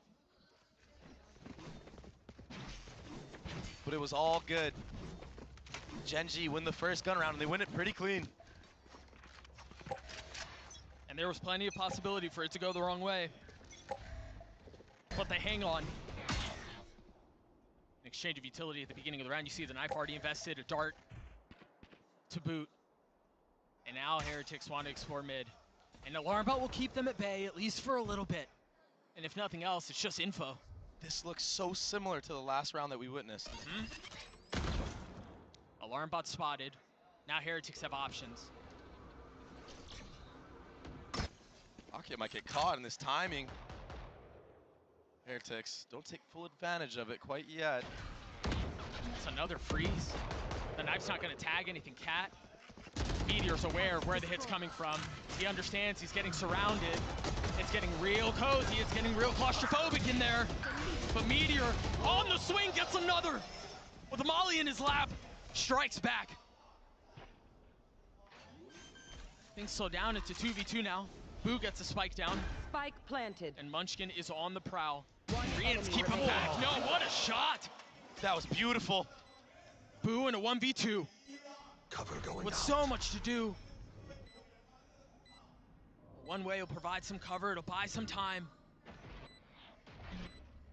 We've seen a .06, and as every second ticks off this clock, the situation gets more complicated, more difficult. He ate the flash, gets the first. Munchkin waiting on the other side of the box. Boo creeping forward, closer and closer. Now the drop down, the molly on one side. He's buying his time as best as he can. He's playing the clock. Munchkin's gonna get the kill. It's gonna be close. There's not enough time. So well played by Boo.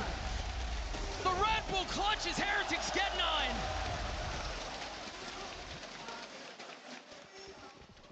Let that one soak in. IGL v IGL. Right at the end right there. Beautiful shots, beautiful trades, and so well played. The back and forth, and yeah, he goes down, he falls, but he secured the round. And he secured Gen.G being put on a bad buy.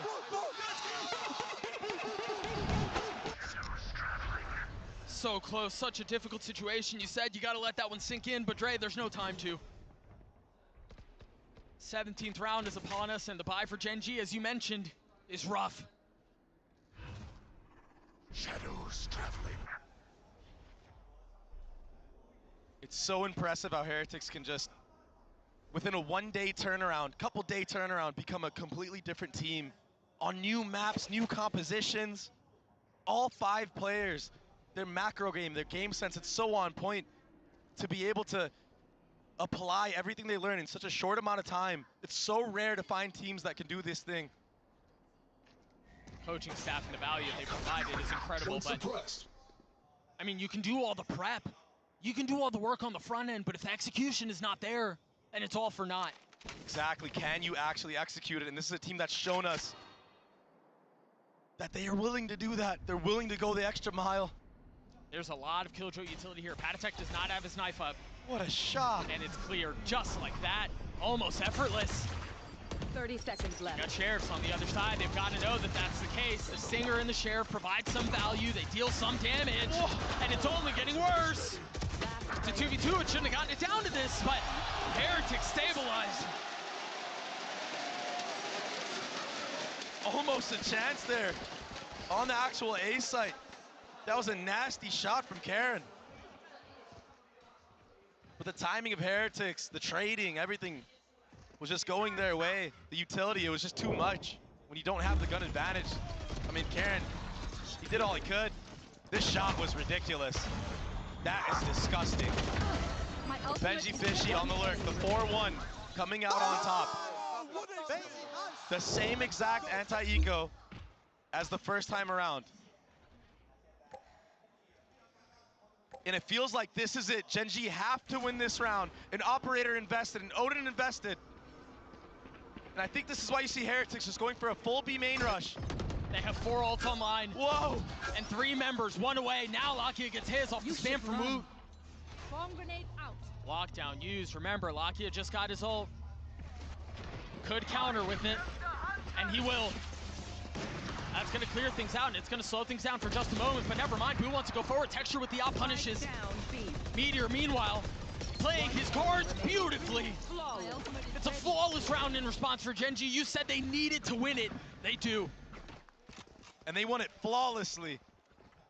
A beautiful setup. The spam in the beginning from Lakia. He invests the Hunter's Fury late into the round. He didn't use it off the rip. He let it kind of tick down a little bit. It's almost as if he wanted some of the players from Heretics to overcommit so they can run into Textures off, so they can run into Meteor and Logs. These are the micro things that when Gen G do it correctly, it makes them look like world beaters. Get out of my way. Knife used at the beginning here. The blade's invested by Woot.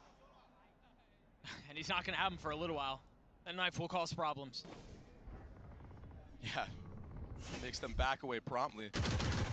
Woot decides to just hang around here, see if he can get any kills given to him, but so far from the side of Gen G, they're playing it pretty safe. You have Munchkin just spotting the cat, jiggling back and forth. Maybe he'll commit a molly or something like that, something of the sort. And Texture, he's just tucked heaven here, no reason to swing. A lot of info gathered B main, that's a free orb.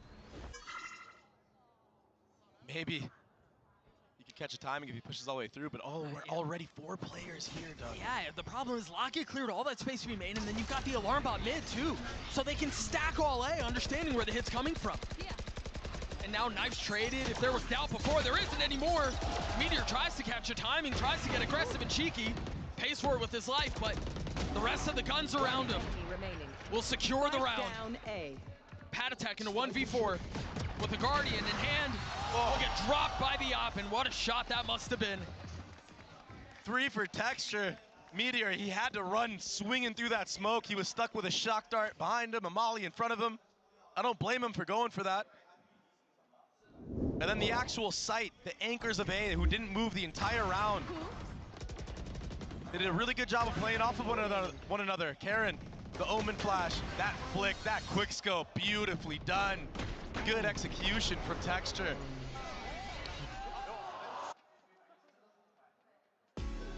And so Heretics will call a timeout, and the conversation and the possibility of momentum becoming a factor kind of gets sucked out of the situation for just a little bit. Things slow down, things stabilize. All of a sudden, you're not riding the emotional highs. You're not as much out of your seat. This is where you get back to the fundamentals. Yeah, and the problem for Heretics is they haven't played this map much at all, so what fundamentals do they really have to fall back on? It's all just prep right now. They're kind of learning the fundamentals as they go on a map like this. But if there is ever a team to learn them and learn them quickly, in real time, it is Heretics. And the setup so far in the last 2 rounds from Gen G, they've looked clean.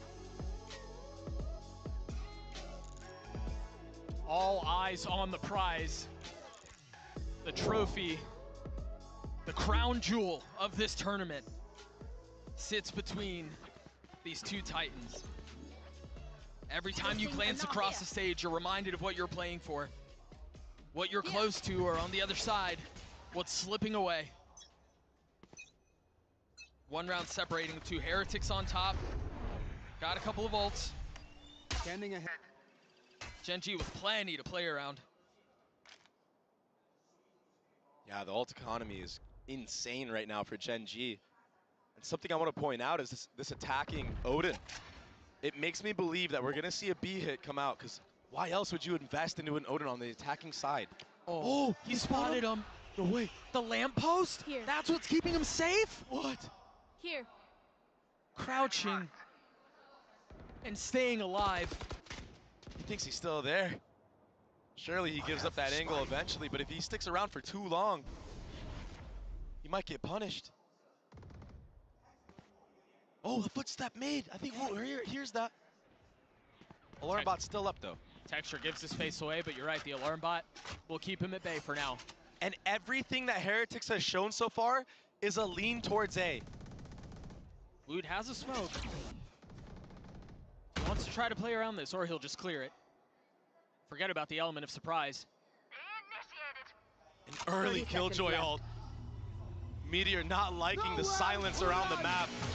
Rian's having to invest the ult to counter it and trade it out. And will eventually get cleared. Remember Meteor, how well he plays this time, how well he plays this position. Now in a spot to do it again. As he hears footsteps coming through, Patatek had him. Read him the entire time. Locky is on the swing and he can't find a thing. Spike will go down. Texture and Munchkin sitting back. Forced to rotate over. They've been able to clear one, but the trades are perfect. Heretics will get to 11. What a call off of the timeout. That was absolutely ridiculous. A smoke in mid 2, a late knife A main, and it was that Odin purchase I talked about that kind of foreshadows the B hit to come through. There's no way you're buying that gun and going A. But they baited 3 members of Gen.G to stay at A site. There were no KO flashes over the top, and yeah, Karen invests that Omen ult to get backside B. But Woot, it's the Woot show, baby. It wasn't for the first couple of chapters, but it is now. Texture with Yop. Has one boot, but Woot does it again. This is the Woot that we were talking about at the beginning of the tournament, at the beginning of the series. This is the Woot that was supposed to stand up against Texture. The one that's been redefining what a Prodigy is. On a roll that's not his.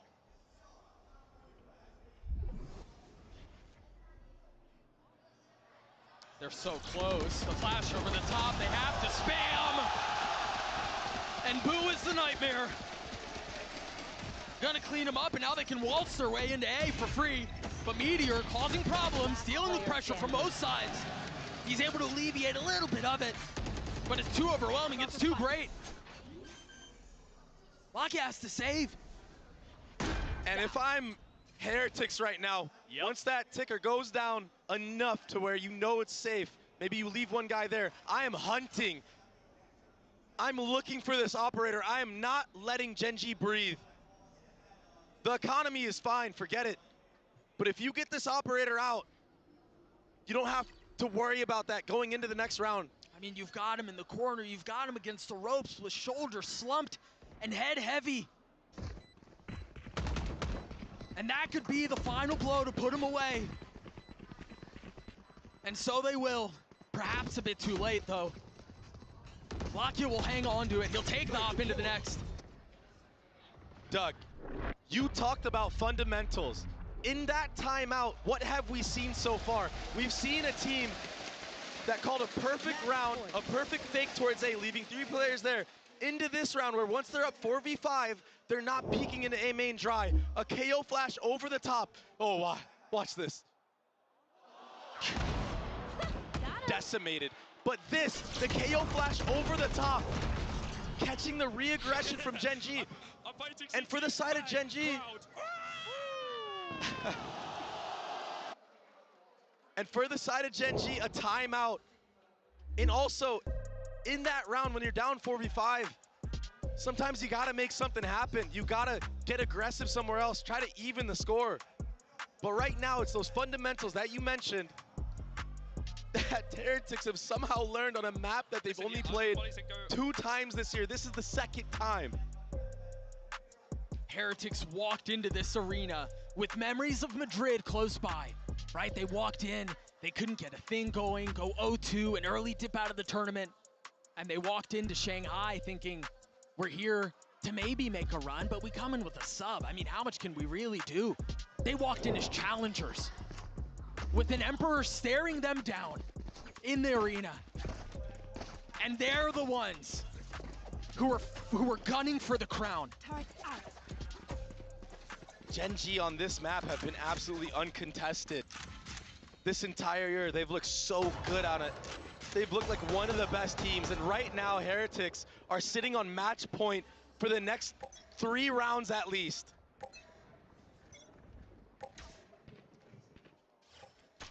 Right here. How do Gen.G respond? Munchkin has his ult. Another slow round. Knife getting a little bit of info, spotting Karen on the other side. Enemy tag. The drone only seeing one, and it's Benji Fishy, so there's no real reason to think something else is afoot. No reason for suspicion. Shock will deal a little bit of damage, a little splash. And listen to the map. You could hear a pin drop, and that pin is the swing! Meteor falls, Lakia checking the smoke, assassinating Luke, but getting traded. A 3v3 now as they've invested everything into this. Heretics not interested in playing any more rounds here. But Gen.G will not go down without a fight. They will not relent. So they take the 3 that they have forward. The Knife will buy a little bit more time. Rienz is on the swing with the drone. Texture cannot get in. It's uncomfortable. It's not easy. It's labored. Texture with some high ground now, dashing forward. Still torn asunder by his teammates. Not able to join up, not able to come at this collectively. And that spike has been ticking for a long time. Now committing, all of them huddled back sight. Can they get him out of those pesky corners? They've gotten 2. Can Boo do it by himself? He's gotten it down to 1, but the smoke provides cover. He's got to check in, and he does! The Red Bull clutch from Heretics. Ascent goes their way. They've gotten this damn close. Now 1 map to potentially decide it all. Lotus, after this break, do not go anywhere. 1 enemy remaining.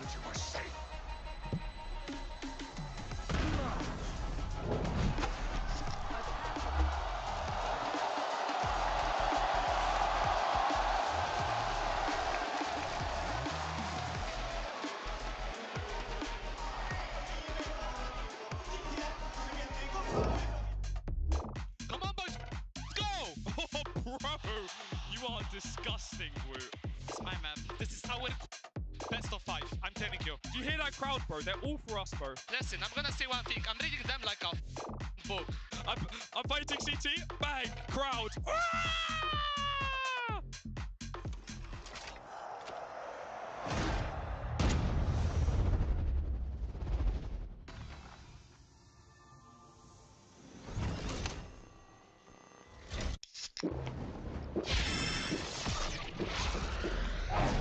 Red Bull gives you wings.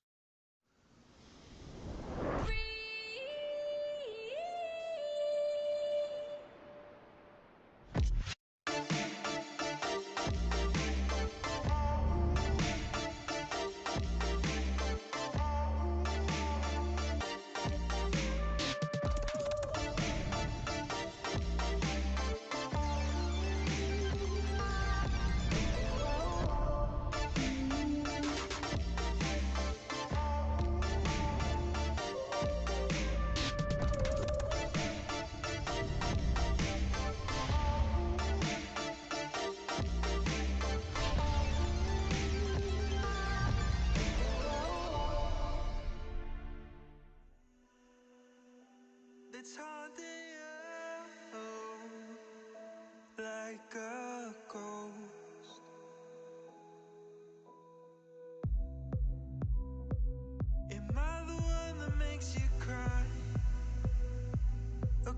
keeps you so high. There's no coming down. I lose myself when you're not around, like it's something real.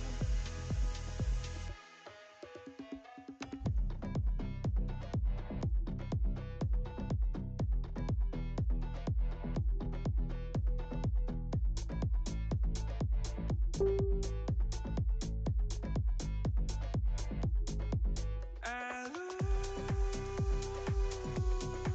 myself when you're not around, like it's something real. So everything was just a lie. I think it's haunting you, like a ghost.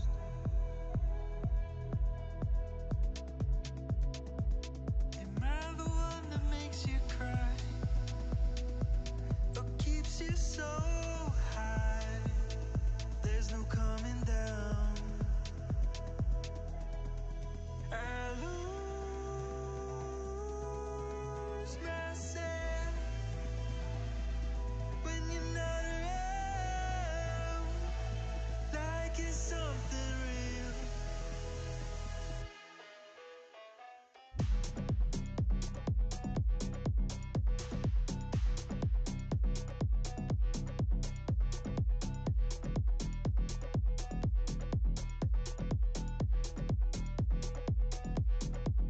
I lose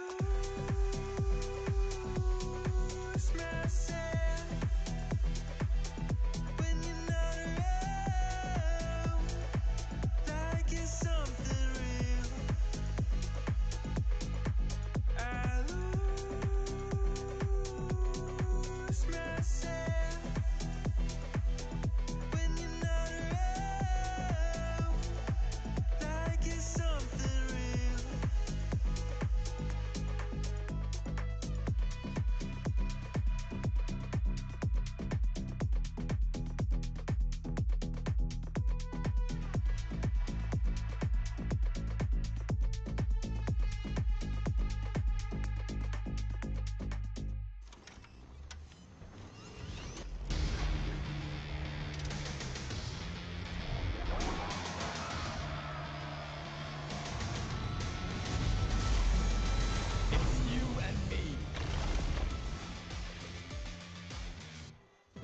It might just be happening. Team Heretics, after their performance on Ascent, means they are one map away from their first ever Masters trophy. Welcome back, everybody. I'm Yingsu. I've got Josh, RT, Kakuka, and Mimi here with me. I cannot believe my eyes. What are we seeing? The momentum is back for this squad. They really looked like they could be out of it after that 6-6 half. Genji putting together some great ideas on the attack, but the attack side from Team Heretics as well was great. Some massive calls in the mid-round from Boo and closing out some critical close rounds to keep this momentum with them heading into one map from this trophy. And hear me out, it's not been easy. Every single map, they started off with the deficit. They have to turn things around. And when we think about how, especially starting on the defense, they're able to turn things around. And the performance from Wood on this one, he's finally alive. Yeah, he's back. He's doing well again. Yeah, and I want to point out how great Heretics' like discipline and fundamentals were. I felt like the big thing about that game was Genji's lack of first kills. And so once Heretics were able to get into those 3v3s, favorable 3v3s, they were able to close it out. And that's a bit of a contrast to that first half too, where we saw Texture really coming online, getting some massive first kills, and also to that first map that Genji managed to pick up, where Woot was completely offline. This guy finding form in the perfect moment of the finals here, and playing against a guy in this form has got to be really difficult, especially for Gen G. You can't help but remember that last finals against Sentinels. It feels really similar here, where they get a hot start and the players start falling offline, their opponents peaking at the right time. This is a really dangerous situation for Gen G. And look at the comparison, right? The Woods on Icebox versus now on Ascend. The numbers are completely different. They tell a very, very different story. But I also want to give a shout out to Nilzinho, because I think that his timeouts are having a lot of impact, especially when they were on the attack. And we knew that it was going to be complicated, not only because you're against Gen G, but because in the past you have already stumbled against, you know, some things on the way. And I think that he had a massive impact also in the mentality of the Yeah, he did indeed, but this is the thing. If Gen G don't pull it back, if they cannot win on Lotus, it will be a very similar story to Madrid. And Josh, are you at all worried now after what we saw on Ascent? Not at all, not at all. For Heretics' sake, No, for Gen G. For Gen G, I feel like their mental might be booming a little bit. They always have a question of like mental resilience, and I feel like Heretics is now on an upward swing. I want to see like really strong A fights, Texture back online and getting his first bloods again, and I feel like that's their way to get back in. Yeah, I wanted to ask you also, because now that we're going on to Lotus, we saw Heretics yesterday in the lower final changing the composition and actually having a very good performance. Do you think it is something that they're going to be keeping up today? Because also Gen G decided to start on the defense here on Lotus. Do you think there's some preparation coming specifically for that? Yeah, so like Gen G, once they have the Odin and Op up, it's so hard to deal with them. Lockett gets the A line with his Odin, and you have Texture maybe at the C line. Heretics has a lot to solve going to this.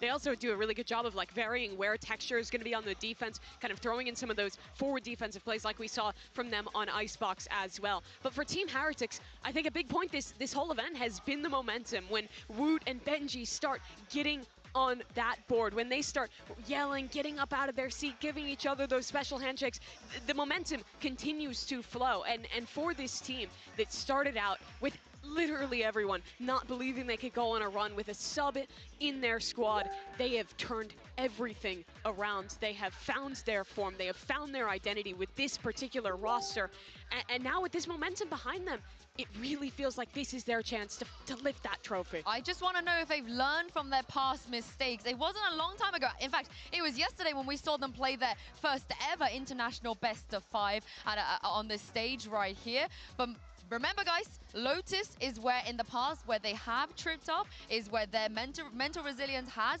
fallen a little bit. And Josh, Gen G are the kind of opponent where you cannot make mistakes because they will punish you for it. Oh yeah, their openings are so strong and highly optimized. I think Heretics will have trouble trying to fight against that. So I hope that Heretics start moving away from their really strong opens and start playing out the macro from there. Yeah, especially also looking at the head-to-head between Meteor and Benji. We were talking about it at the beginning of the day. Benji is the kind of player that will try and find those solutions, even going for the operator on the attack if things are not happening and Gen G is too aggressive. Team Heretics attack sides have been really good throughout this tournament. They really do have to find a way to deal with this aggression from their opponent, find the right timings to re-clear space. Well, this is it, Gen G. If they don't win here, they will be losing out on back-to-back Masters trophy. Doug and Baby Bay, they have to dig deep here if they want a chance. One of the worst feelings for any competitor is to get that close, to get one step away and not able to accomplish what you set out to do.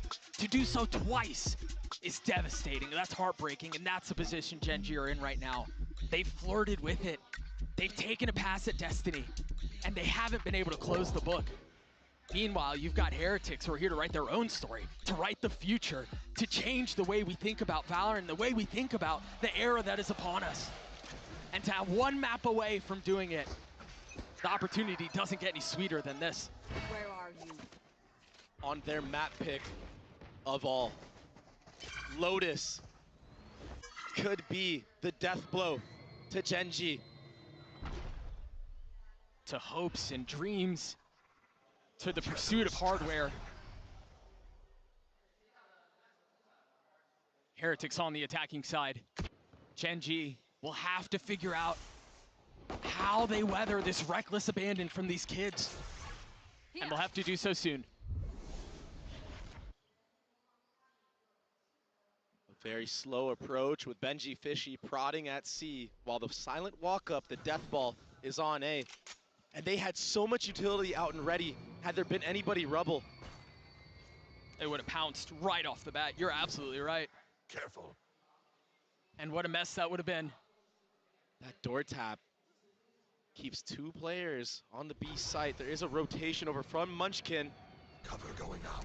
Karen, he was so good at anchoring A site in the last map. Can he find the same success? No. 30 seconds left. Woot will drop a Munchkin weak. Patek on the swing. Somehow he stays alive. It's Lakia. Spike down. Makes a ridiculous run at this. He's gotten Meteor this far. He's gotten him to the doorstep of a pistol. But Rians and Benji Fishy are looking to take it and make it their own. Spike goes down. Time was short. Now Meteor will have to make a play. He's going to have to get active. The right click not connecting. A switch to heavier weaponry. How does he find a way around this? Look at how well Rians and Benji Fisher are playing this. They drop him. 12 steps away. The timing on that walk-up was so perfect. They caught Karen just juggling, fumbling his utility. And then, yeah, it got scrappy. Lakia hitting some really nice shots, jumping through that smoke, trying to save his team from losing this first pistol round. And almost did. But Rians, he's been so good all series long, and he keeps on delivering here. Gen.G not really interested in investing much here. Sheriff in some utility. You also got that suck nade combo right at the top. Yeah, we'll end up forcing Patek to take a step back, but this is the slow approach that we saw, much like Ascent, a 4-1 split on the anti-eco. The tricky thing, though, about Heretics is, man, they slow it down, and just when you think you've got their pace understood, they punch you in the mouth. Yeah. Patek right now, he's just a human drone. A role that we saw Benji Fishy doing in the previous. And he did it well. They're pushing into a fair amount of resistance here, but the resistance crumbles. All of it picked apart. Texture and Karen now starting to rejoin the scene, but the crime has already taken place. Woot is weak, 9 HP, but it's gonna be so tough to get their way into this. It seems like they're just gonna try to fall to the spike. Not give away any ult orbs. Not give any advantage to the opposition. Oh, that was close. Almost. And now they know. They've drawn out the paranoia, and that's gonna have them push. Texture trying to keep them back. He will fall. Karen takes one with him. A consolation prize for his troubles as he gets 2. That's all it'll be. You want these rounds to go as cleanly as you can. And yeah, they keep 2 Bulldogs, but that was anything but. Yeah, that's a W round for Gen.G considering the start on the site. 2 players falling in water right away, and I believe also Patek actually ended up getting a pick front B as well.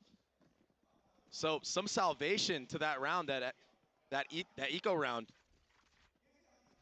And now it's gonna be gun advantage for the way of Gen.G fully, but there is an Odin invested from Benji Fishy. So weird to see that he can actually buy into the next round, even with spending so much money on this gun, and it's doing so much damage. Oh, Texture's down to 29 HP and he's dead. Again, the combo is too much.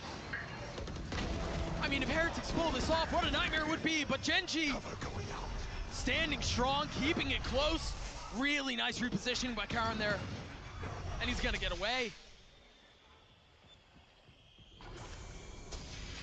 A lot of hurry up and wait now. As things slow down, the door is tapped. Prowler's used. It is 2 rifles, and they're both here. Oh, it's such a bold swing! How in the world did Rians do that? Full control. He's taking over this map. He's taking over the series. What could be the last dagger, the last slash. Oh. Last player standing. Going wide there, and the shot's just not connecting for Gen.G. The positioning was so tough there too. They stack up, they line up, and they mess up because of it. Early paranoia used by Karen. Got the eye out as well. Traded in kind on the other side. As Heretics slow things down once more. Saya, kenapa ke Gen G have a pretty semua? formidable defense towards C right now. Not only do they have the KJ utility, but they also have 3 members here. Texture being one of them, but Bisa-bisanya guns not great. kalah di map 3. And Heretics right now, they're playing so smart. They baited the orb tap. They're waiting for any type of trap play, and here it is. They're not going to get punished whatsoever. A step ahead of it. The counter punch. Forcing Gen G to play the game they want to play, but Meteor perhaps interested in making his own. Still dancing up and down, in and out, dropping Boo. Sheriff shot secured, but finally will fall. They've got to tuck tail and get away from this. Down, C. They've lost the plot, they've lost the situation. Hey, Benji Fishy almost died just there.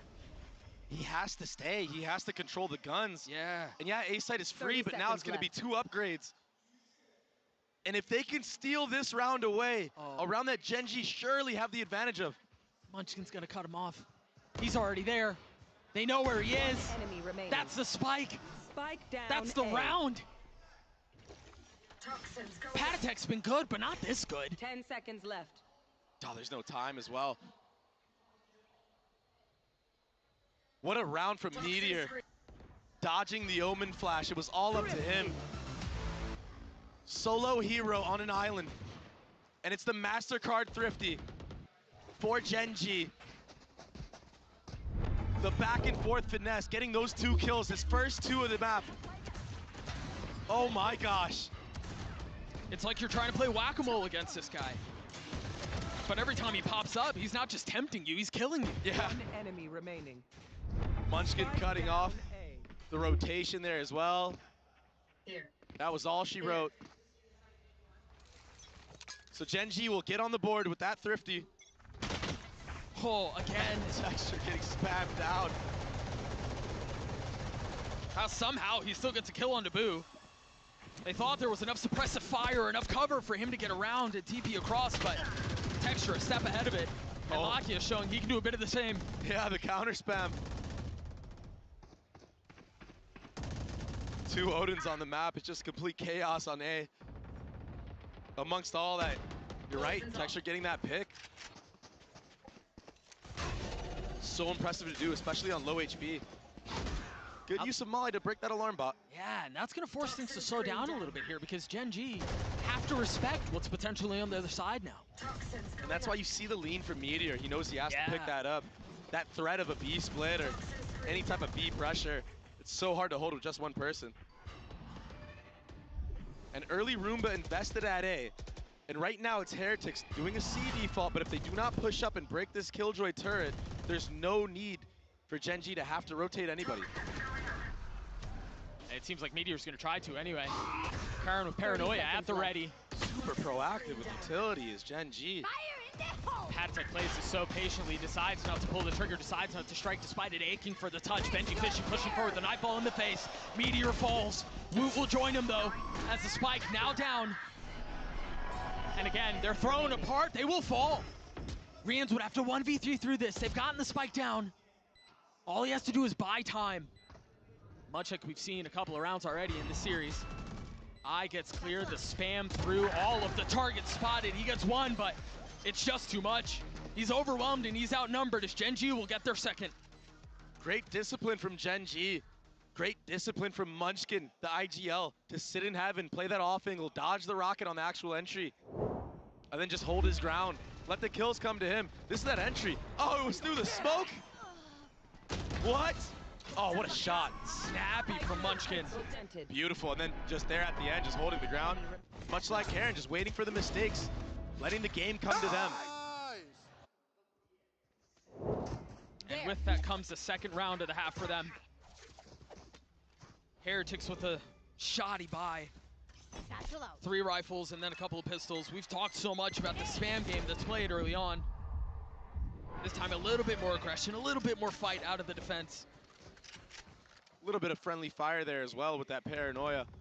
But, I mean, no one there from Heretics to try to punish that. And even if they try to go through there, there's a tether at the other end of it. Too much utility to deal with. That's why you see them taking the C space. I didn't realize Benji Fishy had that good of an arm. Yeah. Meteor in a lot of trouble here, under a lot of pressure, but he gets his 2. Oh, No, he is the one who's the problem. Just when it seemed like he bit off too much, dinner bells ring. The jump from over the top of sight, the molly, the blender. It was like we were in a movie in real time, in action one. Mission Impossible, perhaps. Beautiful fadeaway. Nicely done. And hype out of the players from the Gen G squad. Heretics calling a timeout as we're tied at 3 apiece. This map has already been so competitive. We've already seen so many of these little micro games play out. Again, the Odin span that we talked about at the beginning, the conditioning of clearing all of the KJ utility on the defense and then flipping the map whichever way you want. It's been so impressive. But it's Heretics who are forced on the back foot first. And yeah, and they've been impressive the last time they played this map of Lotus on this new composition they decided to run. But on the flip side, Gen G, I mean, they're no slouch to a map like Lotus. I've seen so many highlights of Texture just going absolutely nuclear on this map. And if I remember correctly, it was Josh who was talking about it on the desk. They're hard to beat when they get going. Yeah, and they're fired up right now. They're ready. They're not going down without a fight. Thrifty rounds can fuel you. You take a look at the ults right now on the side of Gen G. There are a lot to pick from. There are a lot to choose from here. That's why you see the value, the importance of this timeout. Ults, economy, everything in their favor right now. See that paranoia out, the Hawn over the top. Boo's already dead. They're stuck, man. They're corralled. Either they take the fight or they sit and die. And that's all Heretics can do. Texture's intuition and timing is so on point right now. A lot of these kills, he's just getting spammed through smokes, but he's just aware of where they're gonna play. And Munchkin will clean it up with a nice spray. That looked so easy. That looked so effortless. A flawless round for Gen G.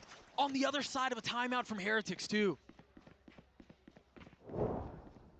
Take a look at it one more time. There was that fight mid. The paranoia over the top. I mean, it was such a pretty setup. A cacophonous chorus of utility, sure, but it's the sweetest song that Gen G has sung. Just pistols for Heretics now. Benji, Fishy, and Boo with their ults. You can't imagine those are invested this time around. Gen G getting a little active across the middle of the map. Yeah, what's this? Trying to clear out the turret. The door is tapped. Bring them down. And it's just a game. Probably getting a little info. Spam war is going the way of Gen G. Good tether to delay. And now the paranoia to make things even worse. Off the swing, Lakia can't find anything yet. But Patatek can. Hang on now. Meteor down and Heretic slow it. But Texture striking when the moment is right. Lakia joins in on it as Gen G get another. Just clean rounds right now from Gen G. Yeah, it got a little scrappy. Patatek gets a fadeaway kill on the jiggle. But Gen G corralled them into that door, that broken door area, and just funneled them with utility. Texture's able to hold a little off angle right here. Takes a little sidestep. They line up perfectly. That opens up Lakia to activate right after that. Like lambs to the slaughter. Nice setups. Corralled and controlled into their death as we turn our attention to the 9th round. Back on guns for both sides. And 5 in a row for Gen G. If they win this round again, it's another eco for Heretics. And we might be looking at a 7-3 half. Heretics have tools. 4 ults to choose from. Gen G and Opera off from their own. I mean, again, this KJ setup that they have on C and then the personnel to reinforce it, to bolster it. It's difficult to navigate. Yeah, you peek through that. Turret will connect onto you. Omen flash comes out. All of a sudden, everyone's blind. And the nanos are cooking you at your feet. Yeah, like that eco round. You're done. And a refreshing of the smoke now from Karen to make things worse. To bleed the clock a little bit more. Oh, What is that? Texture's back. Do they commit here? They don't really have any other option. There's nowhere for them to go. They tap the door to suggest they're going B, but the alarm bot will keep them there. Now, Nightfall through, Paranoia traded the swing out from Karen as they wait, and he's gonna get one. Meteor holding them back, dancing around the utility, only able to find a little bit of success, but it might have been enough. With 10 seconds left, the spike out of reach. Wood has to try to scoop it up. They have to get active. They've got to do so soon. Slowing things down a little bit, only finds one. Can Riens be a hero once more? The jump spot not gonna land. Munchkin on the swing as Gen G gets 6. Another great setup from Gen G. That was that paranoia I was speaking about. Delays the flood, connects onto multiple members. It allows Karen to go wide. Oh, this was crazy. Little fade away. Yeah, that was a hard read on just the timing. He was gonna shoot no matter what, regardless of Patatech peaks or not. Why not?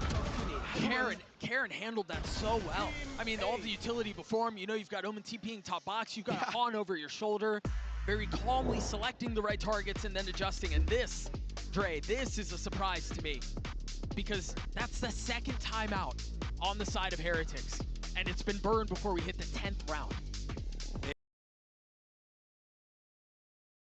Completely slipped away. This is an attack-sided map. But then again, I mean, you think about last map, you think about 6 rounds that Gen G got on their attacking side. That's more than favorable to close it out, and they couldn't. So it's not over yet. If Heretics can do the same and salvage the rest of this half, going into the defense, they might have a shot. But right now, Gen G, they didn't even have to invest a lot of those ults into that round. They've been sitting on these for quite a bit of time. It's a little insurance padding. Yep. A little rainy day type beat. Texture's 1 away from another showstopper. So he's gonna use 2 ults potentially in a half where nobody else on his team has used even one. I think maybe Lakia used 1 fade ult as well. The only other player to commit an ult. 6 region in hot pursuit of their first championship ever. The back.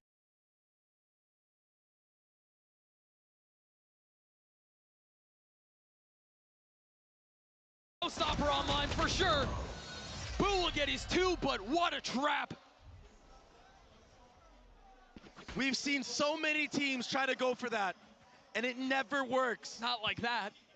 That worked to perfection. Oh my goodness.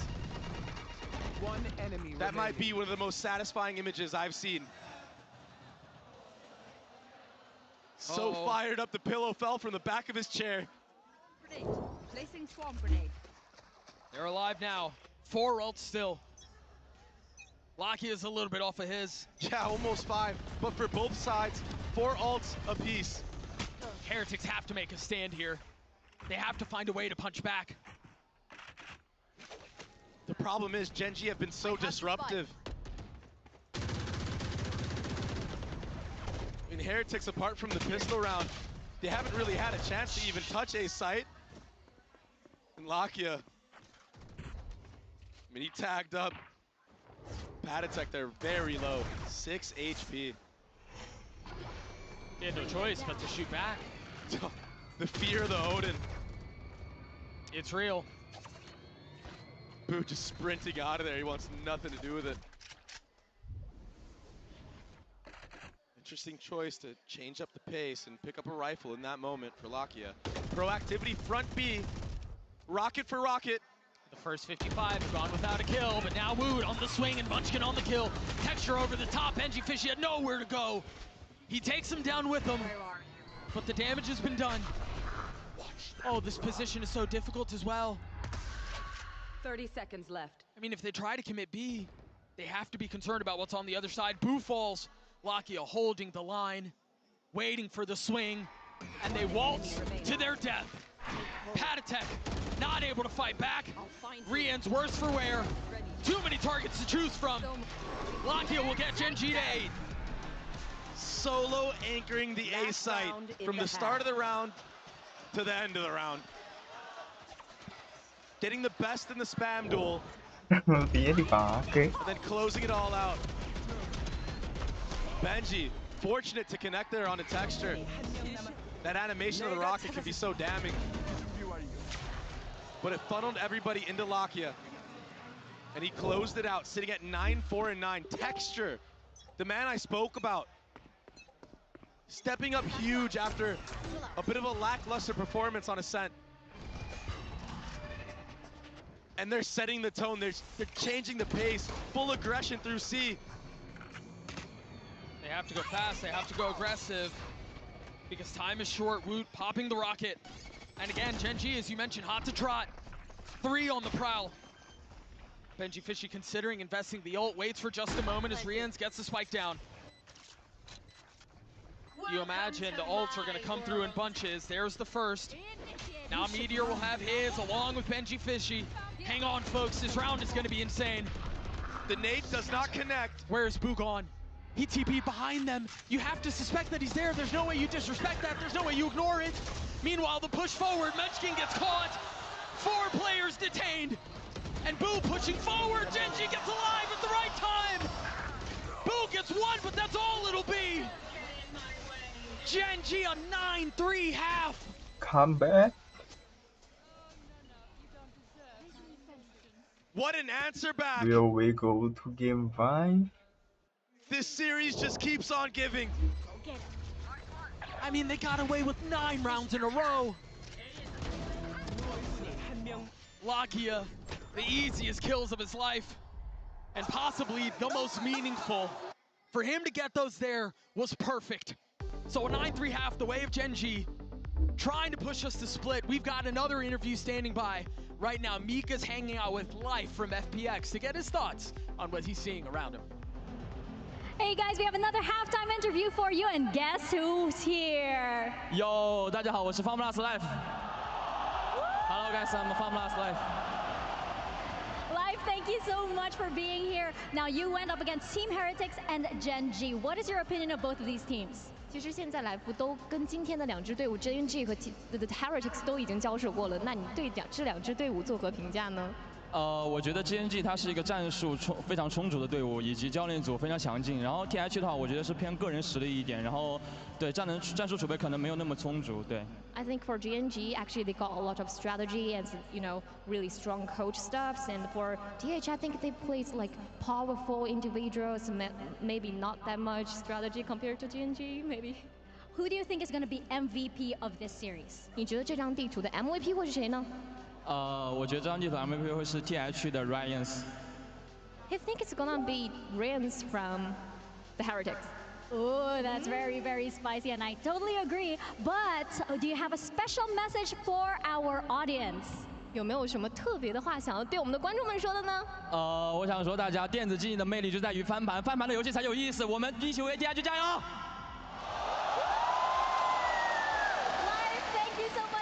To Luna for helping us with some translation. We're going to send it back to our casters and we're going to get back into the game. Thank you so much, Mika. Heretics walked into Lotus so close to what they've come to accomplish, to what they came here to do. And yeah, they're hungry, but the guttural growl of a tiger humbles hunger. And that's exactly what Gen G have done.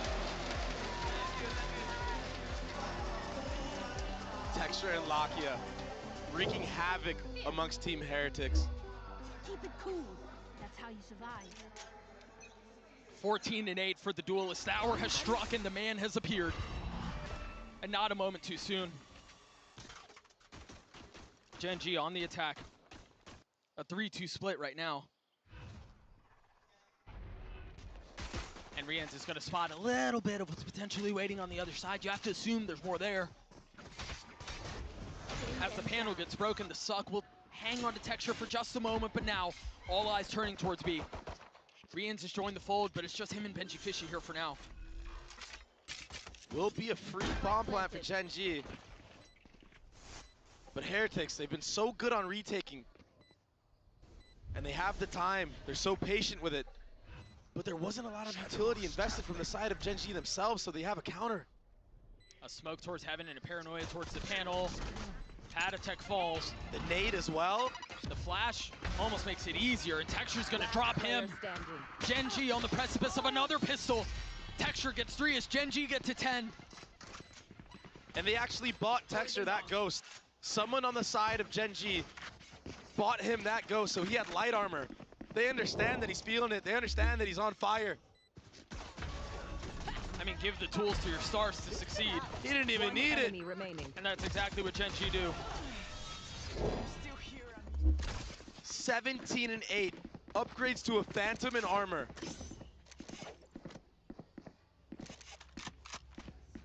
Satchel out. Giving full support to the main duelist of their squad. Understanding how important it is for him to get going. Something they couldn't figure out on the last map. And now, Woot punished by 3 sets of utility. Meteor. Pushing his way forward, he got his one.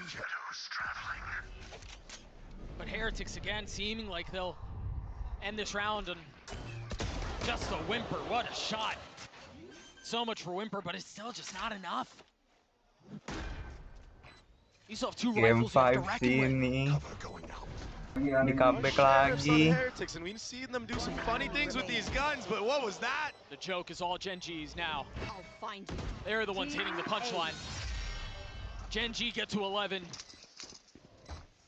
Heretics will be on a gun round. And it goes without saying, if they want to close this series here, it has to start with this round. They have to win this. The replay of that util bomb. Insane. One enemy remaining. Feels good moment for Karon. He hasn't really had to do a ton. And look at the buy from Genji as well. Everybody has a gun that can be very deadly. A 3-1-1 split. Slow C default, but a fast P clear from Meteor. Playing with complete confidence right now. And he's about to face Woot head-to-head, takes him out. Woot barely stood. The last 3 rounds of this half, he's been just getting obliterated. No chance whatsoever. Headshots, utility, you name it. Genji are gonna try to rotate back A. Who's pretty close by. As soon as the smoke goes down though and the wall goes up, he's gotta understand, yeah, there's presence on the other side.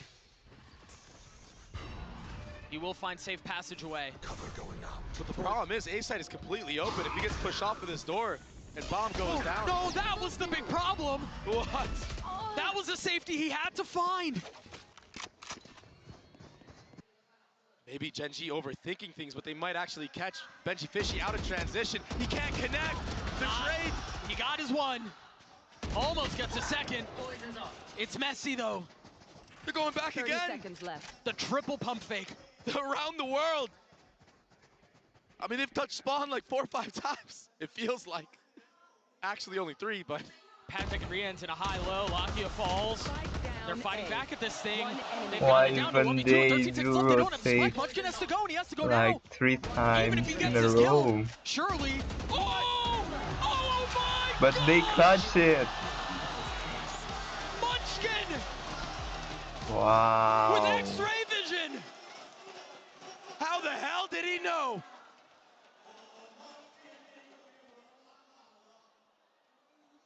All he had to do was survive. But that's much easier said than done. Much easier contemplated than completed. Unreal. And so Genji get to map point.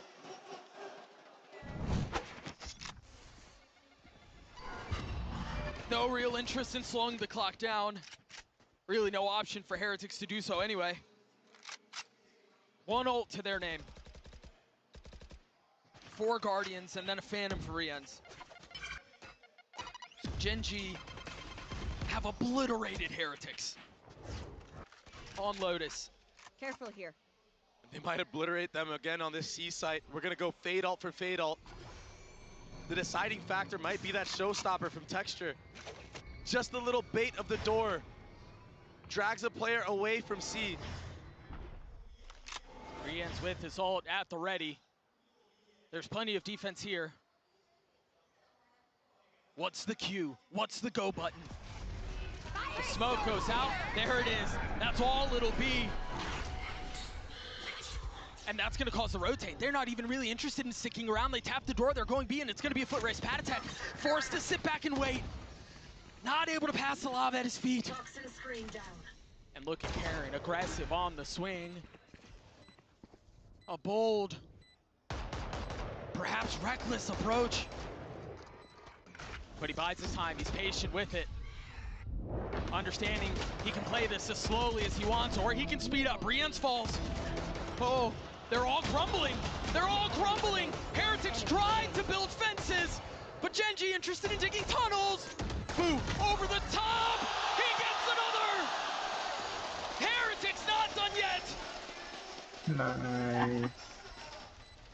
These rounds are absolutely ridiculous. Almost a 5v3 for Genji.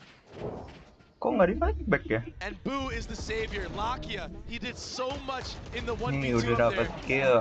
That allows him 2v1. to buy time and make this 1v1. go down to a 1v1. Oh. He just couldn't close it out.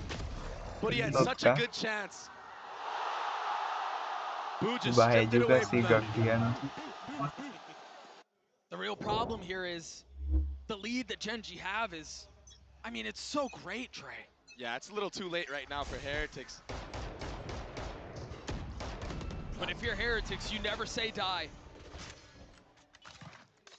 It's always winnable. Win the ball, win The the ball. mindset you have to have as a professional player. That's why they've gotten this far. See the spam through the orb. Benji Fishy keeping him back. Benji Still plenty to Fishy go, but keeping the back. they're taking this step by step. Munchkin spotting one, taking a step back. They finally dealt with their Sentinel. Oh, that connects.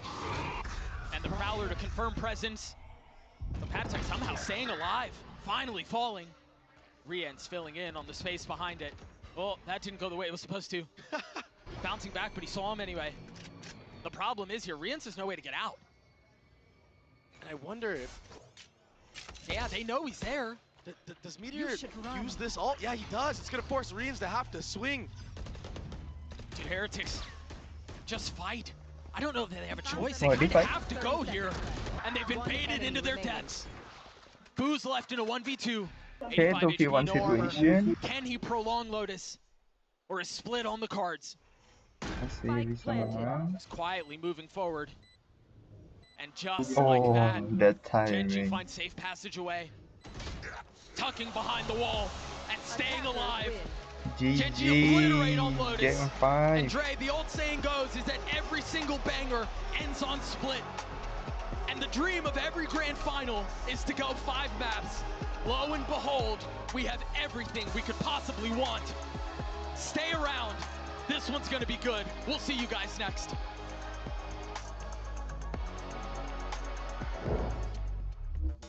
Yo, what the doing, guys? What the are you doing, guys?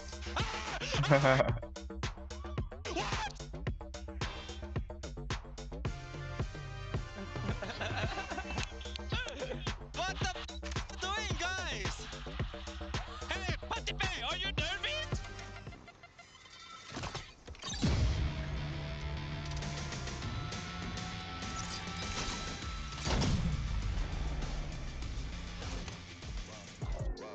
Now we up.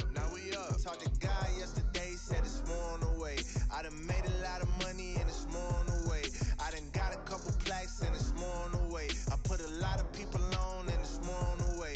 Lego, popping up. If life a marathon, I got no choice but run amok. I've been sliding on these tracks, my haters need a salt truck. And it still won't melt the ice, and it's black. And I'm back, you talking down, what is that? Bro, you act like we ain't blessed or something. God ain't flexing something. If you want me on your set or something, cut a check or something. We been bringing dreams to life like Freddy Krueger, we ain't done. I've been moving on this blind faith from staring at the sun. This one when it sound like they don't see it, let alone what it feel like. Dog, why you worried about them? Go get your own life. Counting everybody pockets like you worth for Levi. Oh my, that won't get you nowhere. I came way too far from hiding, seeking from the police.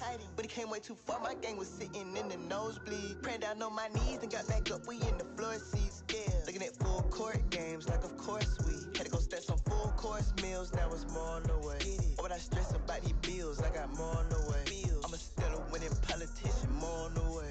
Pull up deep, I'm never solo, and it's more on the way. I done put a lot of people on and got no thank you. I ain't saying I'm God or nothing, but I'm Allen Iverson.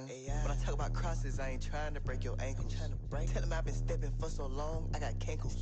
Wanna make me mad, try to come tell me what Jesus can't do. Make me mad. But you better be glad you ain't no villain, Jesus saved you. Baby glad. Everybody used to be like, what's that smell? Jesus bathed you. That smell. And the real ones always recognize me cause I'm fake proof. Every time I'm lit, I don't get bit cause I'm snake proof. Had to tell that sin, I can shake you. And I told Goliath, it's a 30, I can take you. I done came too far from living dirty. Ayy, gave me no respect. Lonely on me neck. Zeros on the check. What did y'all expect? Been round, homies kept it holy from the lobby to the pit. It is anyone's game at this point.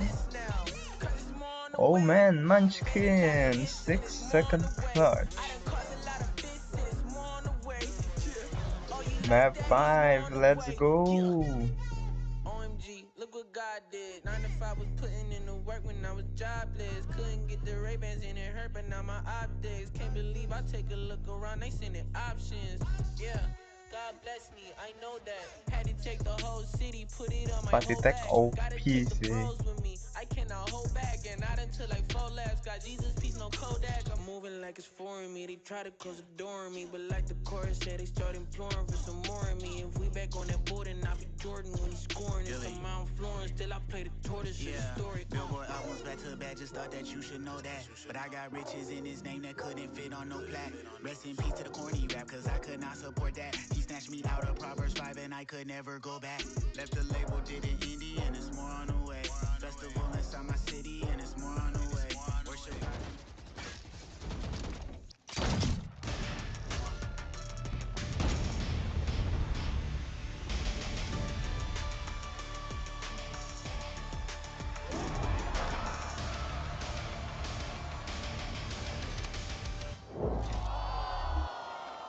After that tremendous performance on Lotus, we are heading to a Map 5. This grand final is gonna go the distance. I'm your host, Yingsun, and I'm back here once again with Josh, Mimi, and Kakuka. Who would have thought that we were gonna get to this point?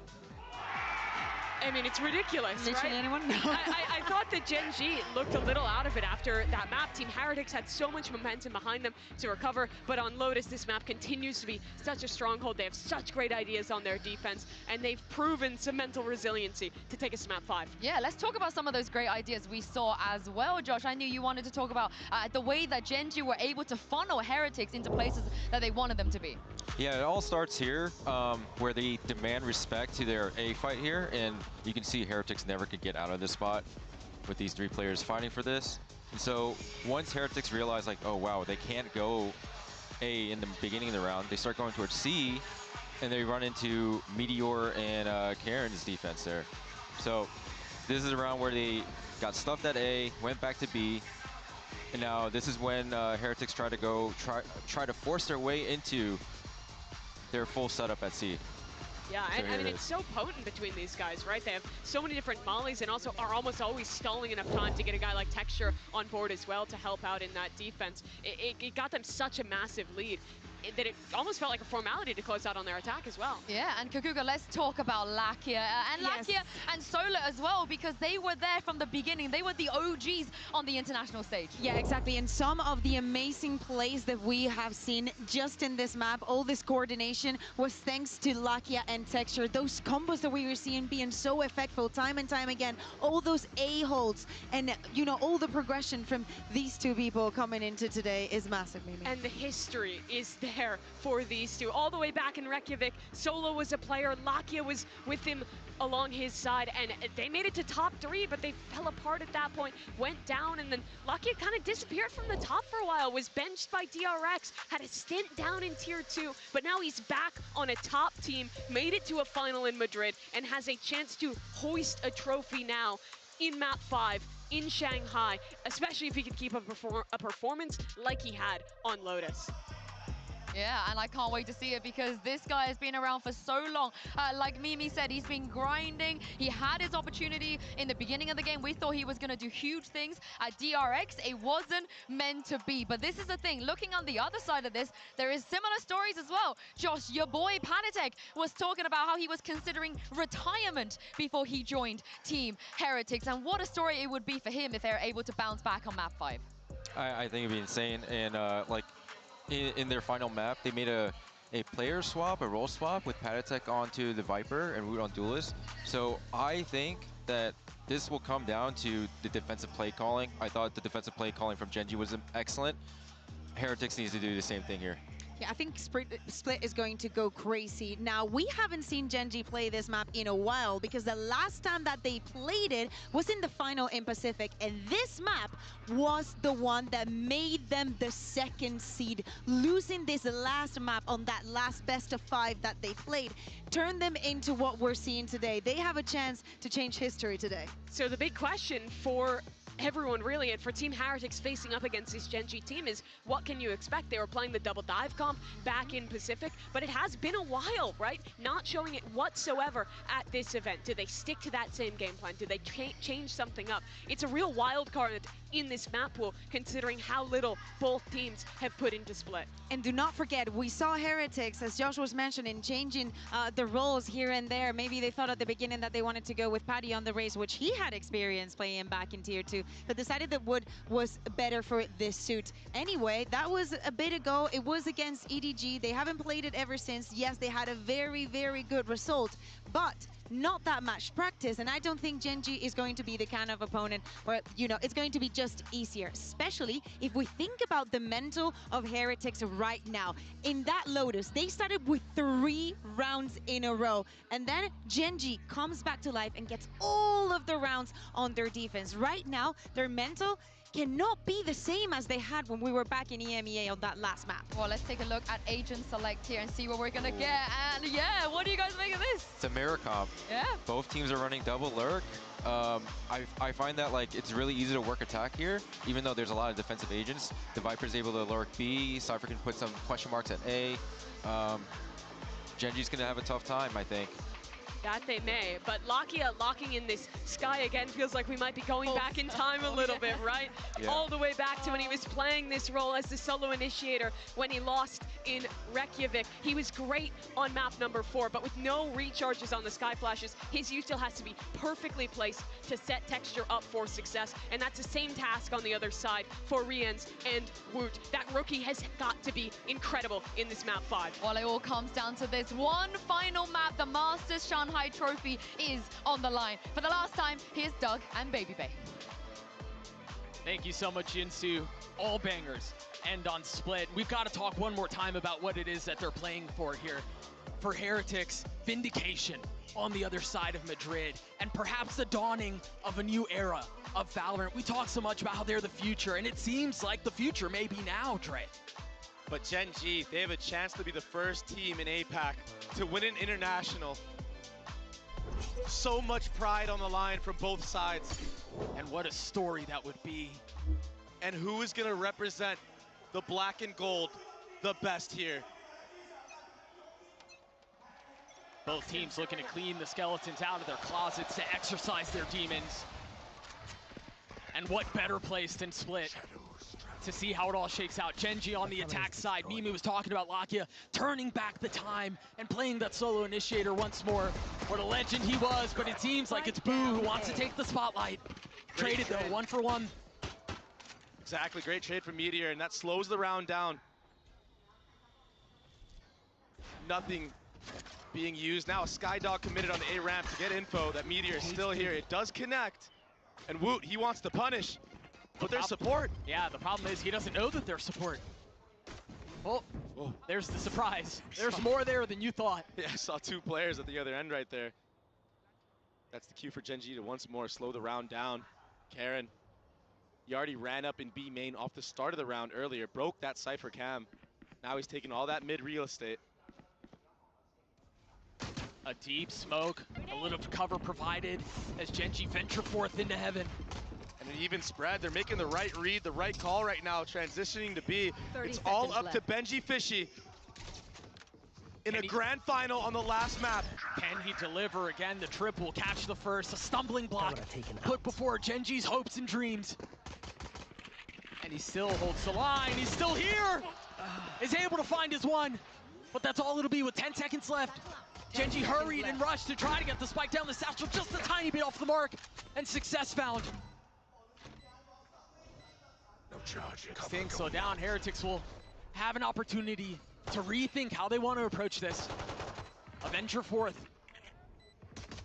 And a different segmented approach. Karen never saw him, never had a shot at fighting back.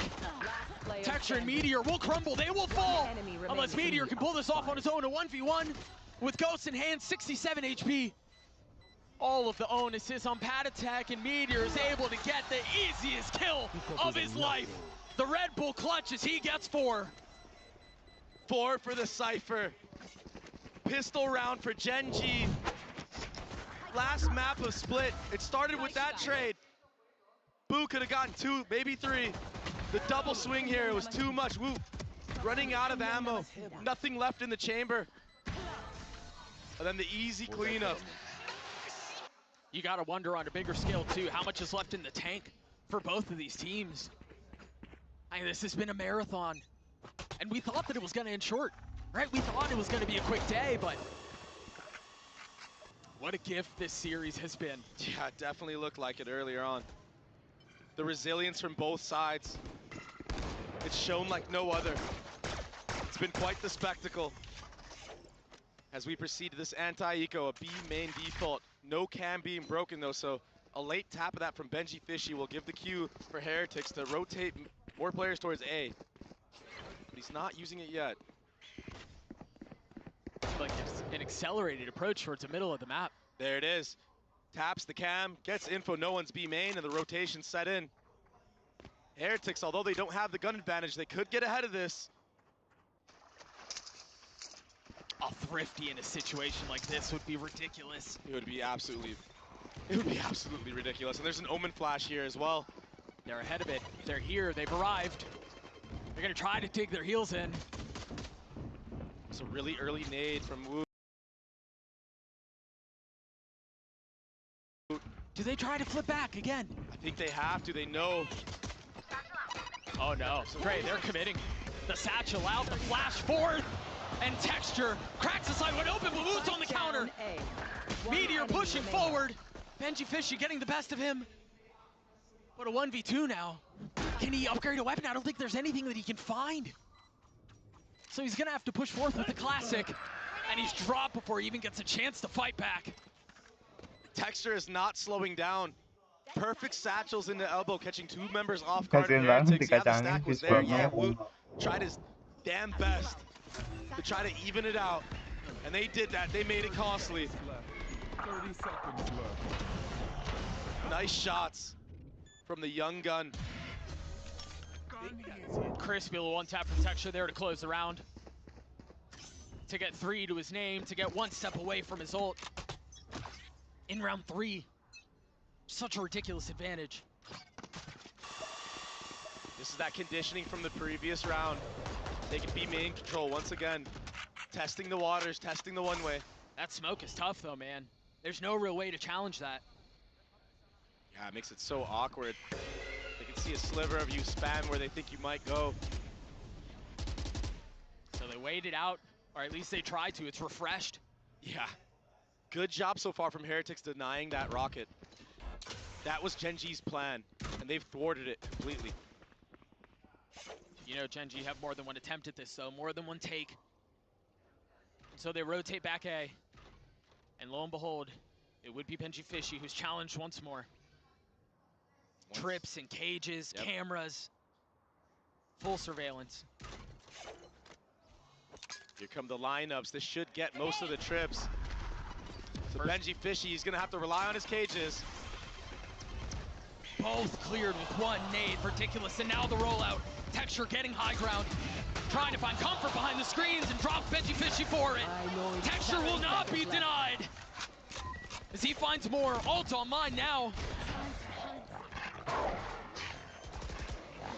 I don't know, the Heretics can find a way back into this one, Dre. Not this round. We've seen 5v3s but it's been a long time. They're not even going for it. They've conceded. They've thrown in the towel on this round. Texture is an animal. From last map to this map, he's been a rising star.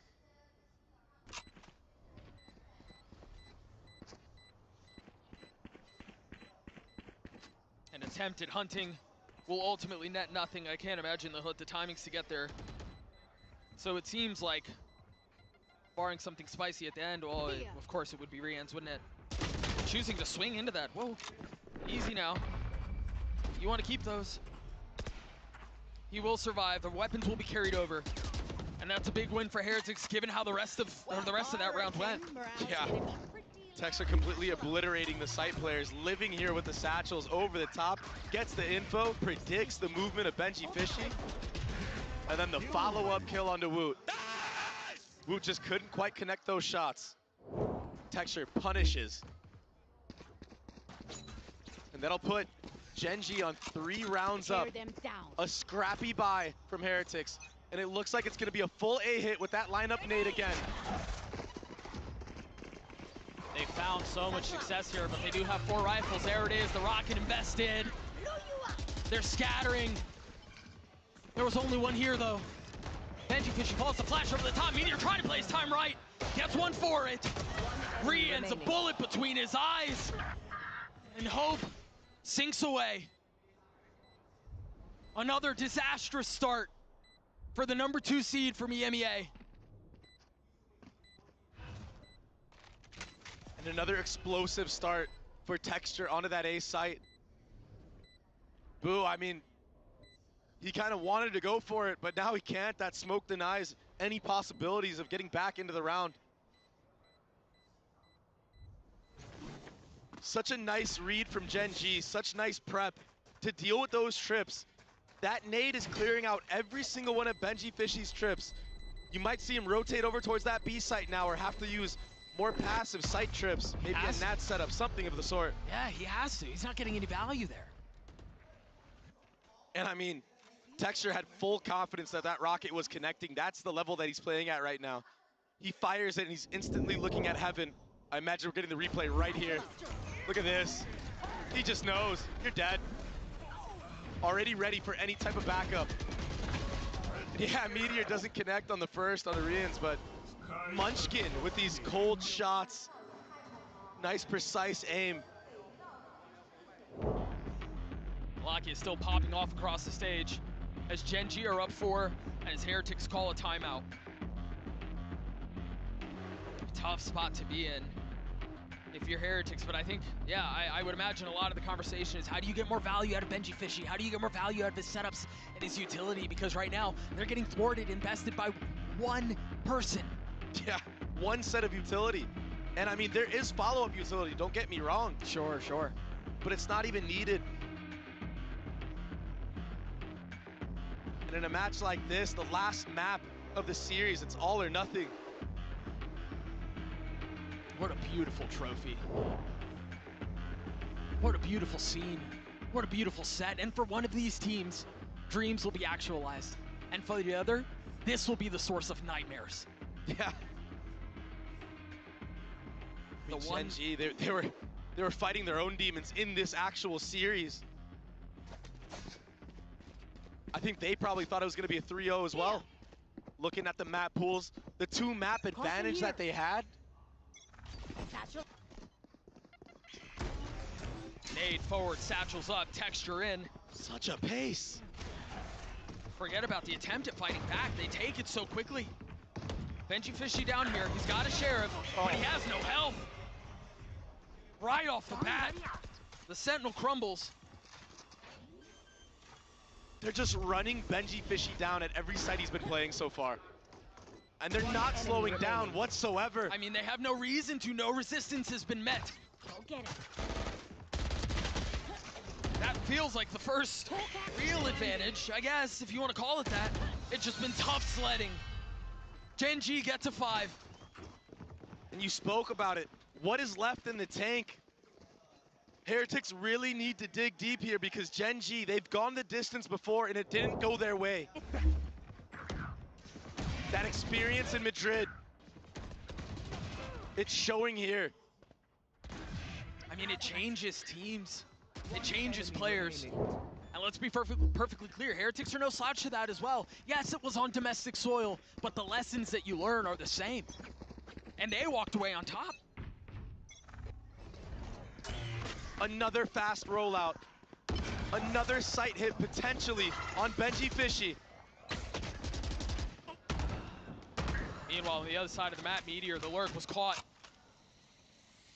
That's gonna cause a speed up. From the side of Gen G, they have no info, they have no space. Yeah, but where do they speed up to? I mean, they still have these trips they have to deal with. They know Dog. destroyed. Yeah. There you go, the first one goes down, but you haven't cleared Benji Fishy, not yet. Texture over the top, and Woot drops him. Investing more util as Lucky is on the swing, and Patatek's on the greet. Down B. A response from Heretics. There are the signs of life. When the ITL steps up big, Boo, getting that pick on a Meteor. That was the start to a snowball in the round itself. Opens up the opportunity for Benji Fishy and Woot to use this Raze rocket. Spike down B. Securing the round. And right now for Gen G, you are up 5-1. You've been here before in this series. But when Heretics start winning rounds, it comes in masses. First it's 1, then it's 2, then 3, all of a sudden it's an even score. What can they do to make that not happen? What have they learned? The conditioning is so nice that you try to invest utility to clear out the trips that aren't there. But Gen G found a little bit of space. Karen over the top. The Guardian Angel for Gen G. Patatek and Benji Fishy are forced to rotate back over to the site, but they're so outnumbered at this point. The spike is planted. The guns are down. Patatek. I mean, I guess the rest of your team has some money. I guess maybe you go for it. Flash in the face, Meteor falls. Benji Fishy getting active, creeping forward, Karen down. But the trade timing is just too nice. Lakia gets his 3 Seekers online as Gen G get another round. Karen had a wild round right there, Doug. A double TP play. First onto the double box in front B, then behind in rafters. This was ridiculous. This is taking things into your own hands. This is playing to win.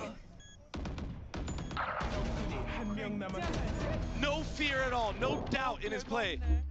There's no room for it. There's just not. Gen G get to 6. But Heretics, they've got a lot to fight back with here. 4 members on light armor, sure, but look at the ults.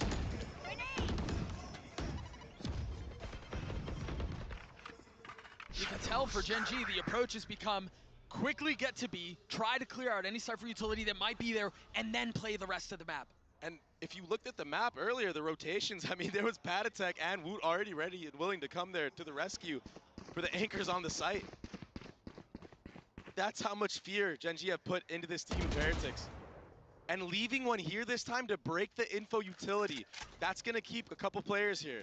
I mean, Woot, he doesn't know what to do. He's jumping back and forth. If you looked at the minimap, he's staying B heaven, and now it's gonna be an A hit. The difference maker here is that site trip. I've got your trail. Has Benji Fishy one more. Seekers online and invested forward. Patatek had no chance to fight back. What an entry. And now the map opens up. A counter. Seekers from the side of Heretics, but they don't know what's going on. They have no info. Texture's 9-4 right now, 1 away from his ult. My eyes are down. 30 seconds left. Swing out forward. Heretics are here. It's just Woot. Benji Fishy playing backside. The trip's a little bit of safety, a little bit of cover, but now Texture understanding where his prey lays. And with 10 seconds left, they've cracked the thing wide open. 10 seconds left. So patient, so precise, waiting for the double swing. Texture, he crept up forward. I mean, they knew off of that satchel of Woot that there's a player in elbow. And they're not making mistakes this time. They're swinging together. The fundamentals are in full effect. The mistakes that we saw on Ascent gone. A distant memory. And obviously they looked so clean on Lotus. You wouldn't suggest that they would rear their ugly heads once more. This has been as clean as you could possibly ask for Gen G. One enemy remaining. My ultimate is ready. They're hunting. They're playing everything by the book. Everything is considered. The economy is just insane right now for Gen G. They can probably buy for the rest of the half. Every gun taken away from Team Heretics. And it's a scrappy buy, if there even is one. I've got your train. You take a look at this one more time. Yeah, he's on a different level. It's just ridiculous. That's that slow creep up I was talking about. Yeah. And then the wide swing, changing the angle, the perception of how you're actually swinging. Dre, it really feels like Heretics have lost control of the situation. Second timeout burned, much like we saw on Lotus. Just nothing left in the tank. Nothing at all. Not even a fight.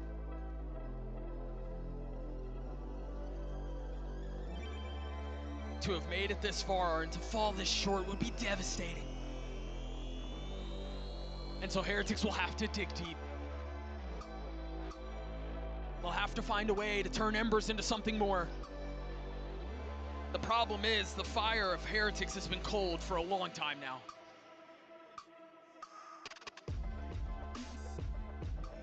Texture on this map. He's been the one holding the torch for his team, leading them to victory so far. A 7-1 half. And 4 ultimates online. It's gonna be another B main approach. This time, Karen is gonna lock down mid. So it's a little bit of a new look. That B main room, but no satchel to follow up this time. And it's a change of pace. Gen G have been putting on so much pressure, and this time they just freeze off the rip of the round. Waiting for any type of aggression from Heretics, waiting for any info. That flash gets no value, and the punish is there for Texture. What a beautiful call. Munchkin. I know exactly where you are. He's been so great this entire tournament, this entire year. They have so much of an advantage right now in every single facet of the game. They're perfectly okay with investing a Cypher ult right now. And as all this sound is being made water, Munchkin just walks out B and he's gonna call them back. Yo, I got B, guys. It's as by the book, it's as clinical as it could possibly be. Boo taking the head off Alakia there will keep things interesting, I suppose, but again, min-maxing the orbs, getting everything they want, and then some. 30 seconds left. This call, I mean, this round from beginning to end was a beautiful display of calling. The only thing Heretics have going for them right now is hope. And hope dies last. But it's on. I mean, it's on a lifeline. The paranoia out. Heretics all huddled up in heaven, waiting for the flash to come through, waiting for the swing to connect. And yes, a couple of kills have been found. But is there enough time to make this happen? A 2v2, Munchkin and Karen trying to stabilize the situation. Boo will fall, Patatek's left alone. And much like has been the case this series, Heretics get to the doorstep of something special, and the door is slammed in their faces. Just everything right now. Gen G are on the top. They are supreme.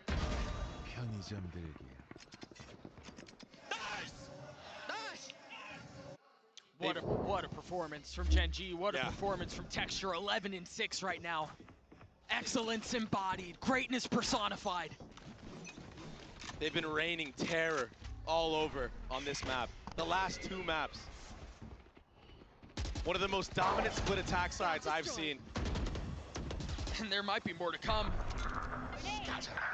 The need for a gun round success has already started off on the wrong foot. B is completely busted wide open. There's no real chance to even fight back. They don't even have a chance to try to deny the hit because circles are being run around them. Welcome to my world. What a pit. Look at how deep that goes. It doesn't get much easier than this. A little bit of pressure will be alleviated, yes, but another 2v4. Another seemingly hopeless situation. One enemy remaining. And another punctuation mark for Gen.G. We're here Doug. because we're the best. Don't Last any of time you forget Gen.G that. played this map at an international, they were on the receiving end of an absolute cinema. Now they have created their own.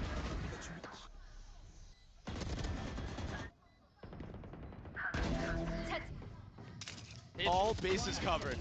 Hit you with a little more history. The last time EMEA as a region lost a best-of-5 on international soil to another region, it was in Iceland.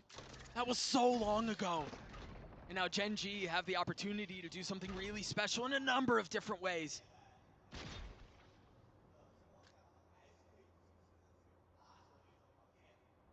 Another change of pace. Another ridiculous call. And the doubt that creeps in. Oh my gosh. For Heretics. It's a terrible feeling.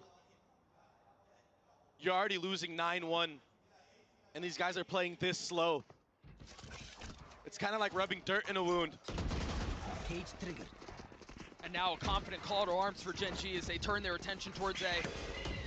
Perhaps the first time they'll be able to fight back, as there is some presence here on the site, but they don't really have the guns to do it. If Gen.G transition into B heaven and use the showstopper, I'm gonna lose it, Doug. Because that would be the perfect call. Cam was cleared and Rians has to give some of the space back up, but and you can tell it's such a miserable spot to be in because you want to try to fight back, you want to try to make something happen. 30 seconds There's left. the rollout. Texture pushing forward in the pit now. Oh, he's gonna get dropped. The fuse is extinguished as Patatek gets 2. No joy. Meteor will fall as well. That's the round they win. A MasterCard thrifty for Heretics as they get their second round on the board. Last round before the switch. Gen.G decide to fight fire with fire in that round, using the showstopper to try to catch off Patatek. But that sight trip, that little change, it finally gave some value to the anchors of that A site. What a snap from the kid. One enemy remaining. Good work. Come on, boys. Come on, please. They gotta win anything. They gotta win every round they can get. You heard Rians there trying to will him across the finish line, trying to force some fight. And in the 11th hour, they have to find a way to convert.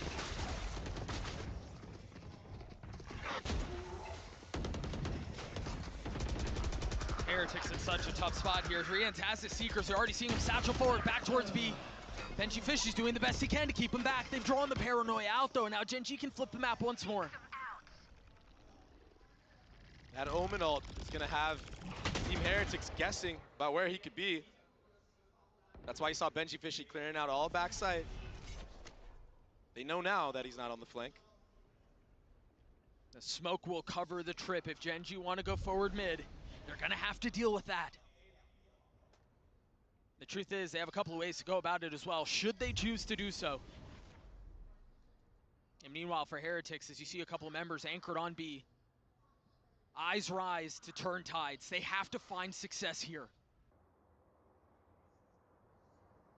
Meanwhile, what a call and what a play from Munchkin. If he's able to get anything, any kill here, it's massive. 30 seconds left. And he very well might do so. He's challenging Woot. Meanwhile, the hit on the other side, the paranoia is out. Boo keeping the line. Spike down. Holding B. them back. Cover going And yeah, they've dealt with him, but you didn't consider Benji Fishy.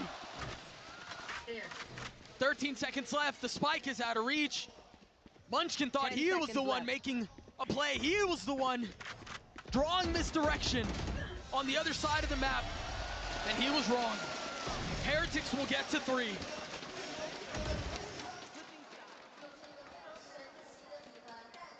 What a close to the half for Heretics. And now they're hoping for that 9-3 curse. My camera is destroyed. Good off angle from Boo. Good bait setup to secure the last round of the half. One enemy remaining. They may need more than a curse to do this because those don't seem to exist on international soil on the big stages. Yinsu, take it away. It seems like Genji here, they're not going to let what happened in Madrid happen to them once again. Mimi, Kakuka, and Josh, a beautiful start for them. It's been absolutely incredible from them thus far. They come out onto a map that they have barely played. They changed their composition. And Josh, the prep has looked on point. I mean, these A executes were excellent. I mean, this nade is so key to breaking all the trips, allows a dive path forward to this spot here, and he was able to predict the spot, the reposition for Benji Fishy here.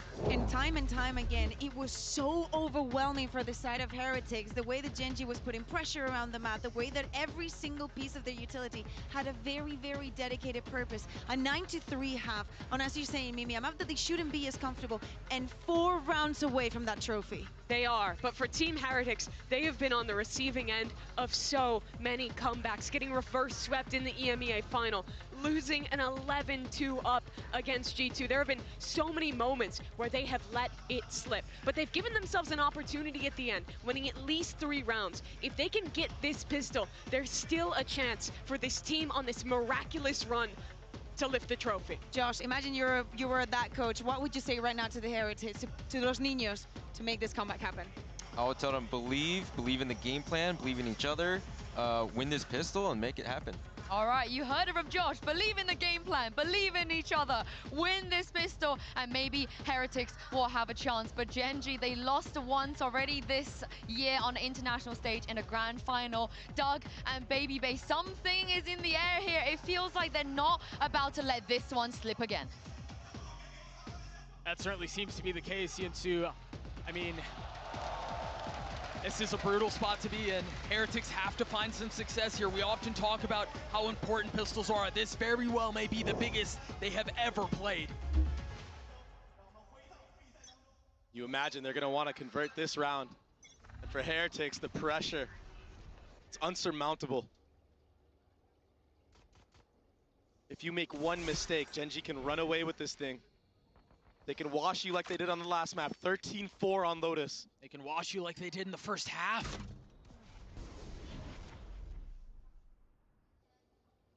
You've got to believe, though. And honestly, comebacks of this magnitude don't start in the server. They start in the mind. They start in the mental. All of the questions around how much is left in the tank for Heretics are coming to a head. They're demanding an answer right now.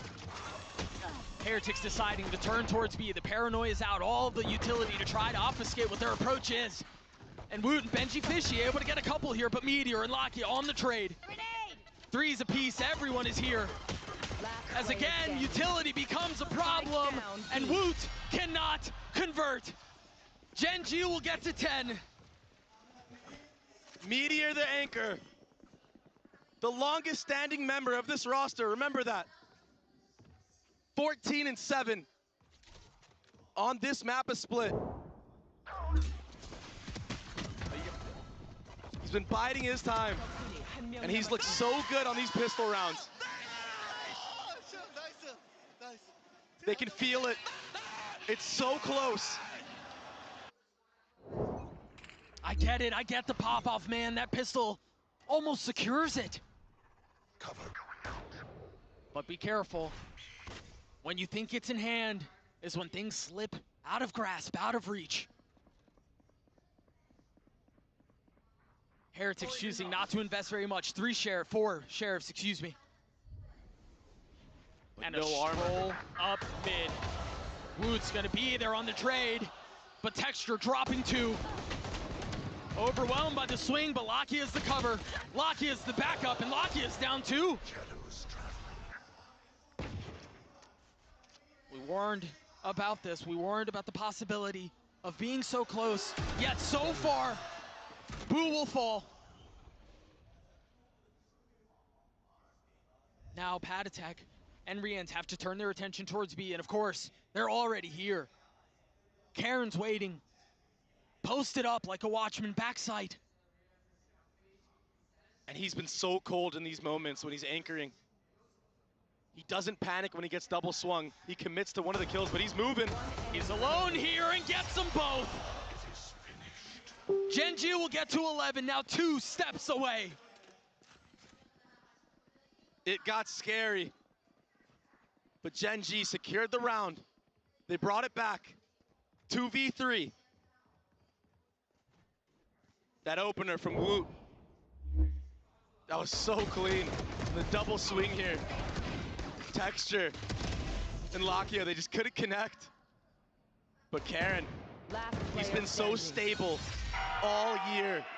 Such a great addition.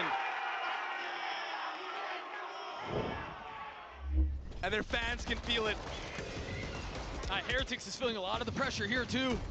Look at how aggressive of an approach this has been from Gen G to start the round. What they were looking for, they have found. The orb in the hands of Texture, 3 away.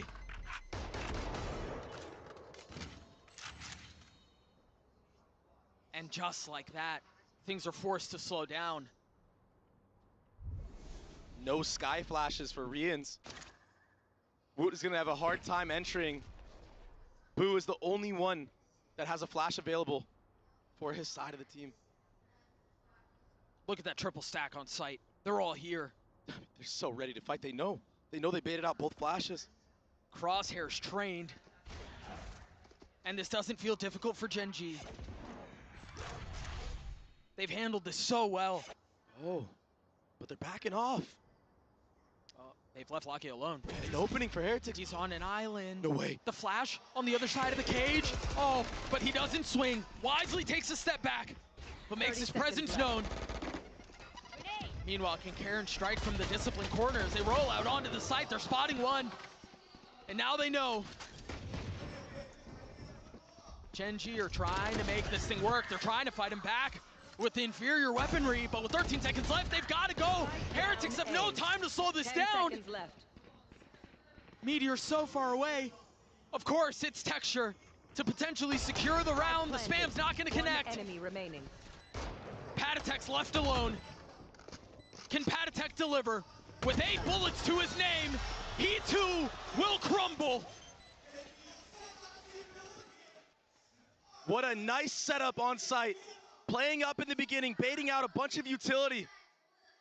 Woot, he entered into that site with no flash and got punished for it. Lakia running him down like a dog.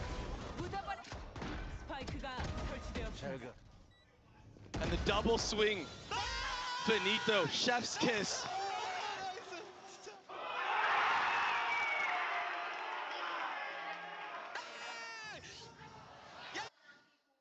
That close.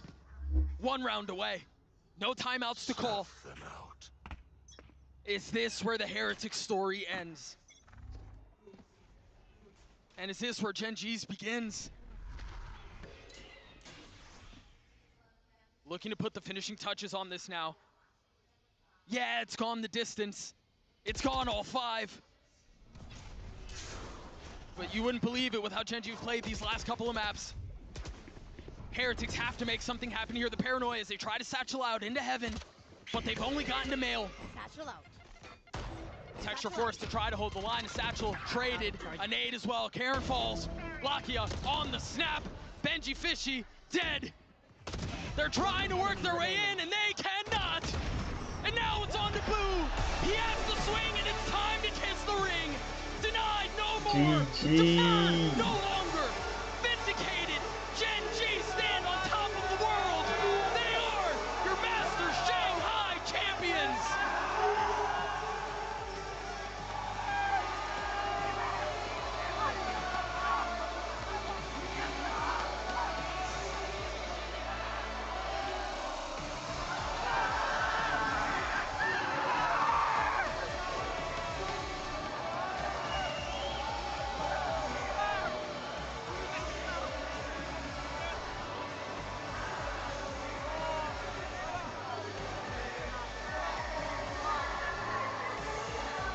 The crowd has been silenced, but the Valorant gods have not.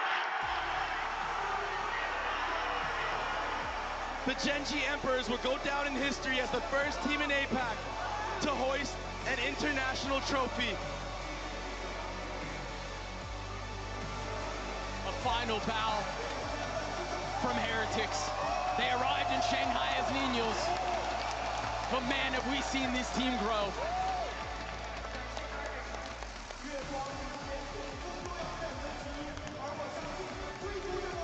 他们一路从 VCT 的第一赛段过关斩将，在上海与其他队伍同台竞技，并大放异彩。现场的观众，请将掌声送给5位契约上海大师赛冠军郑钧。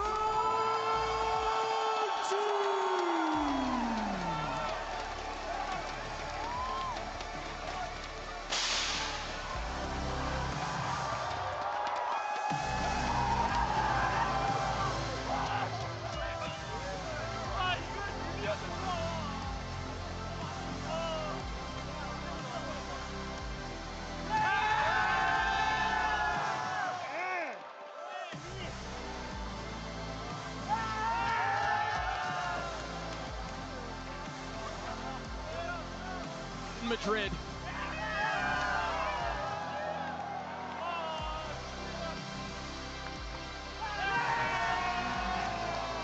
HSK, when he made this roster, I didn't think he believed it would go this far.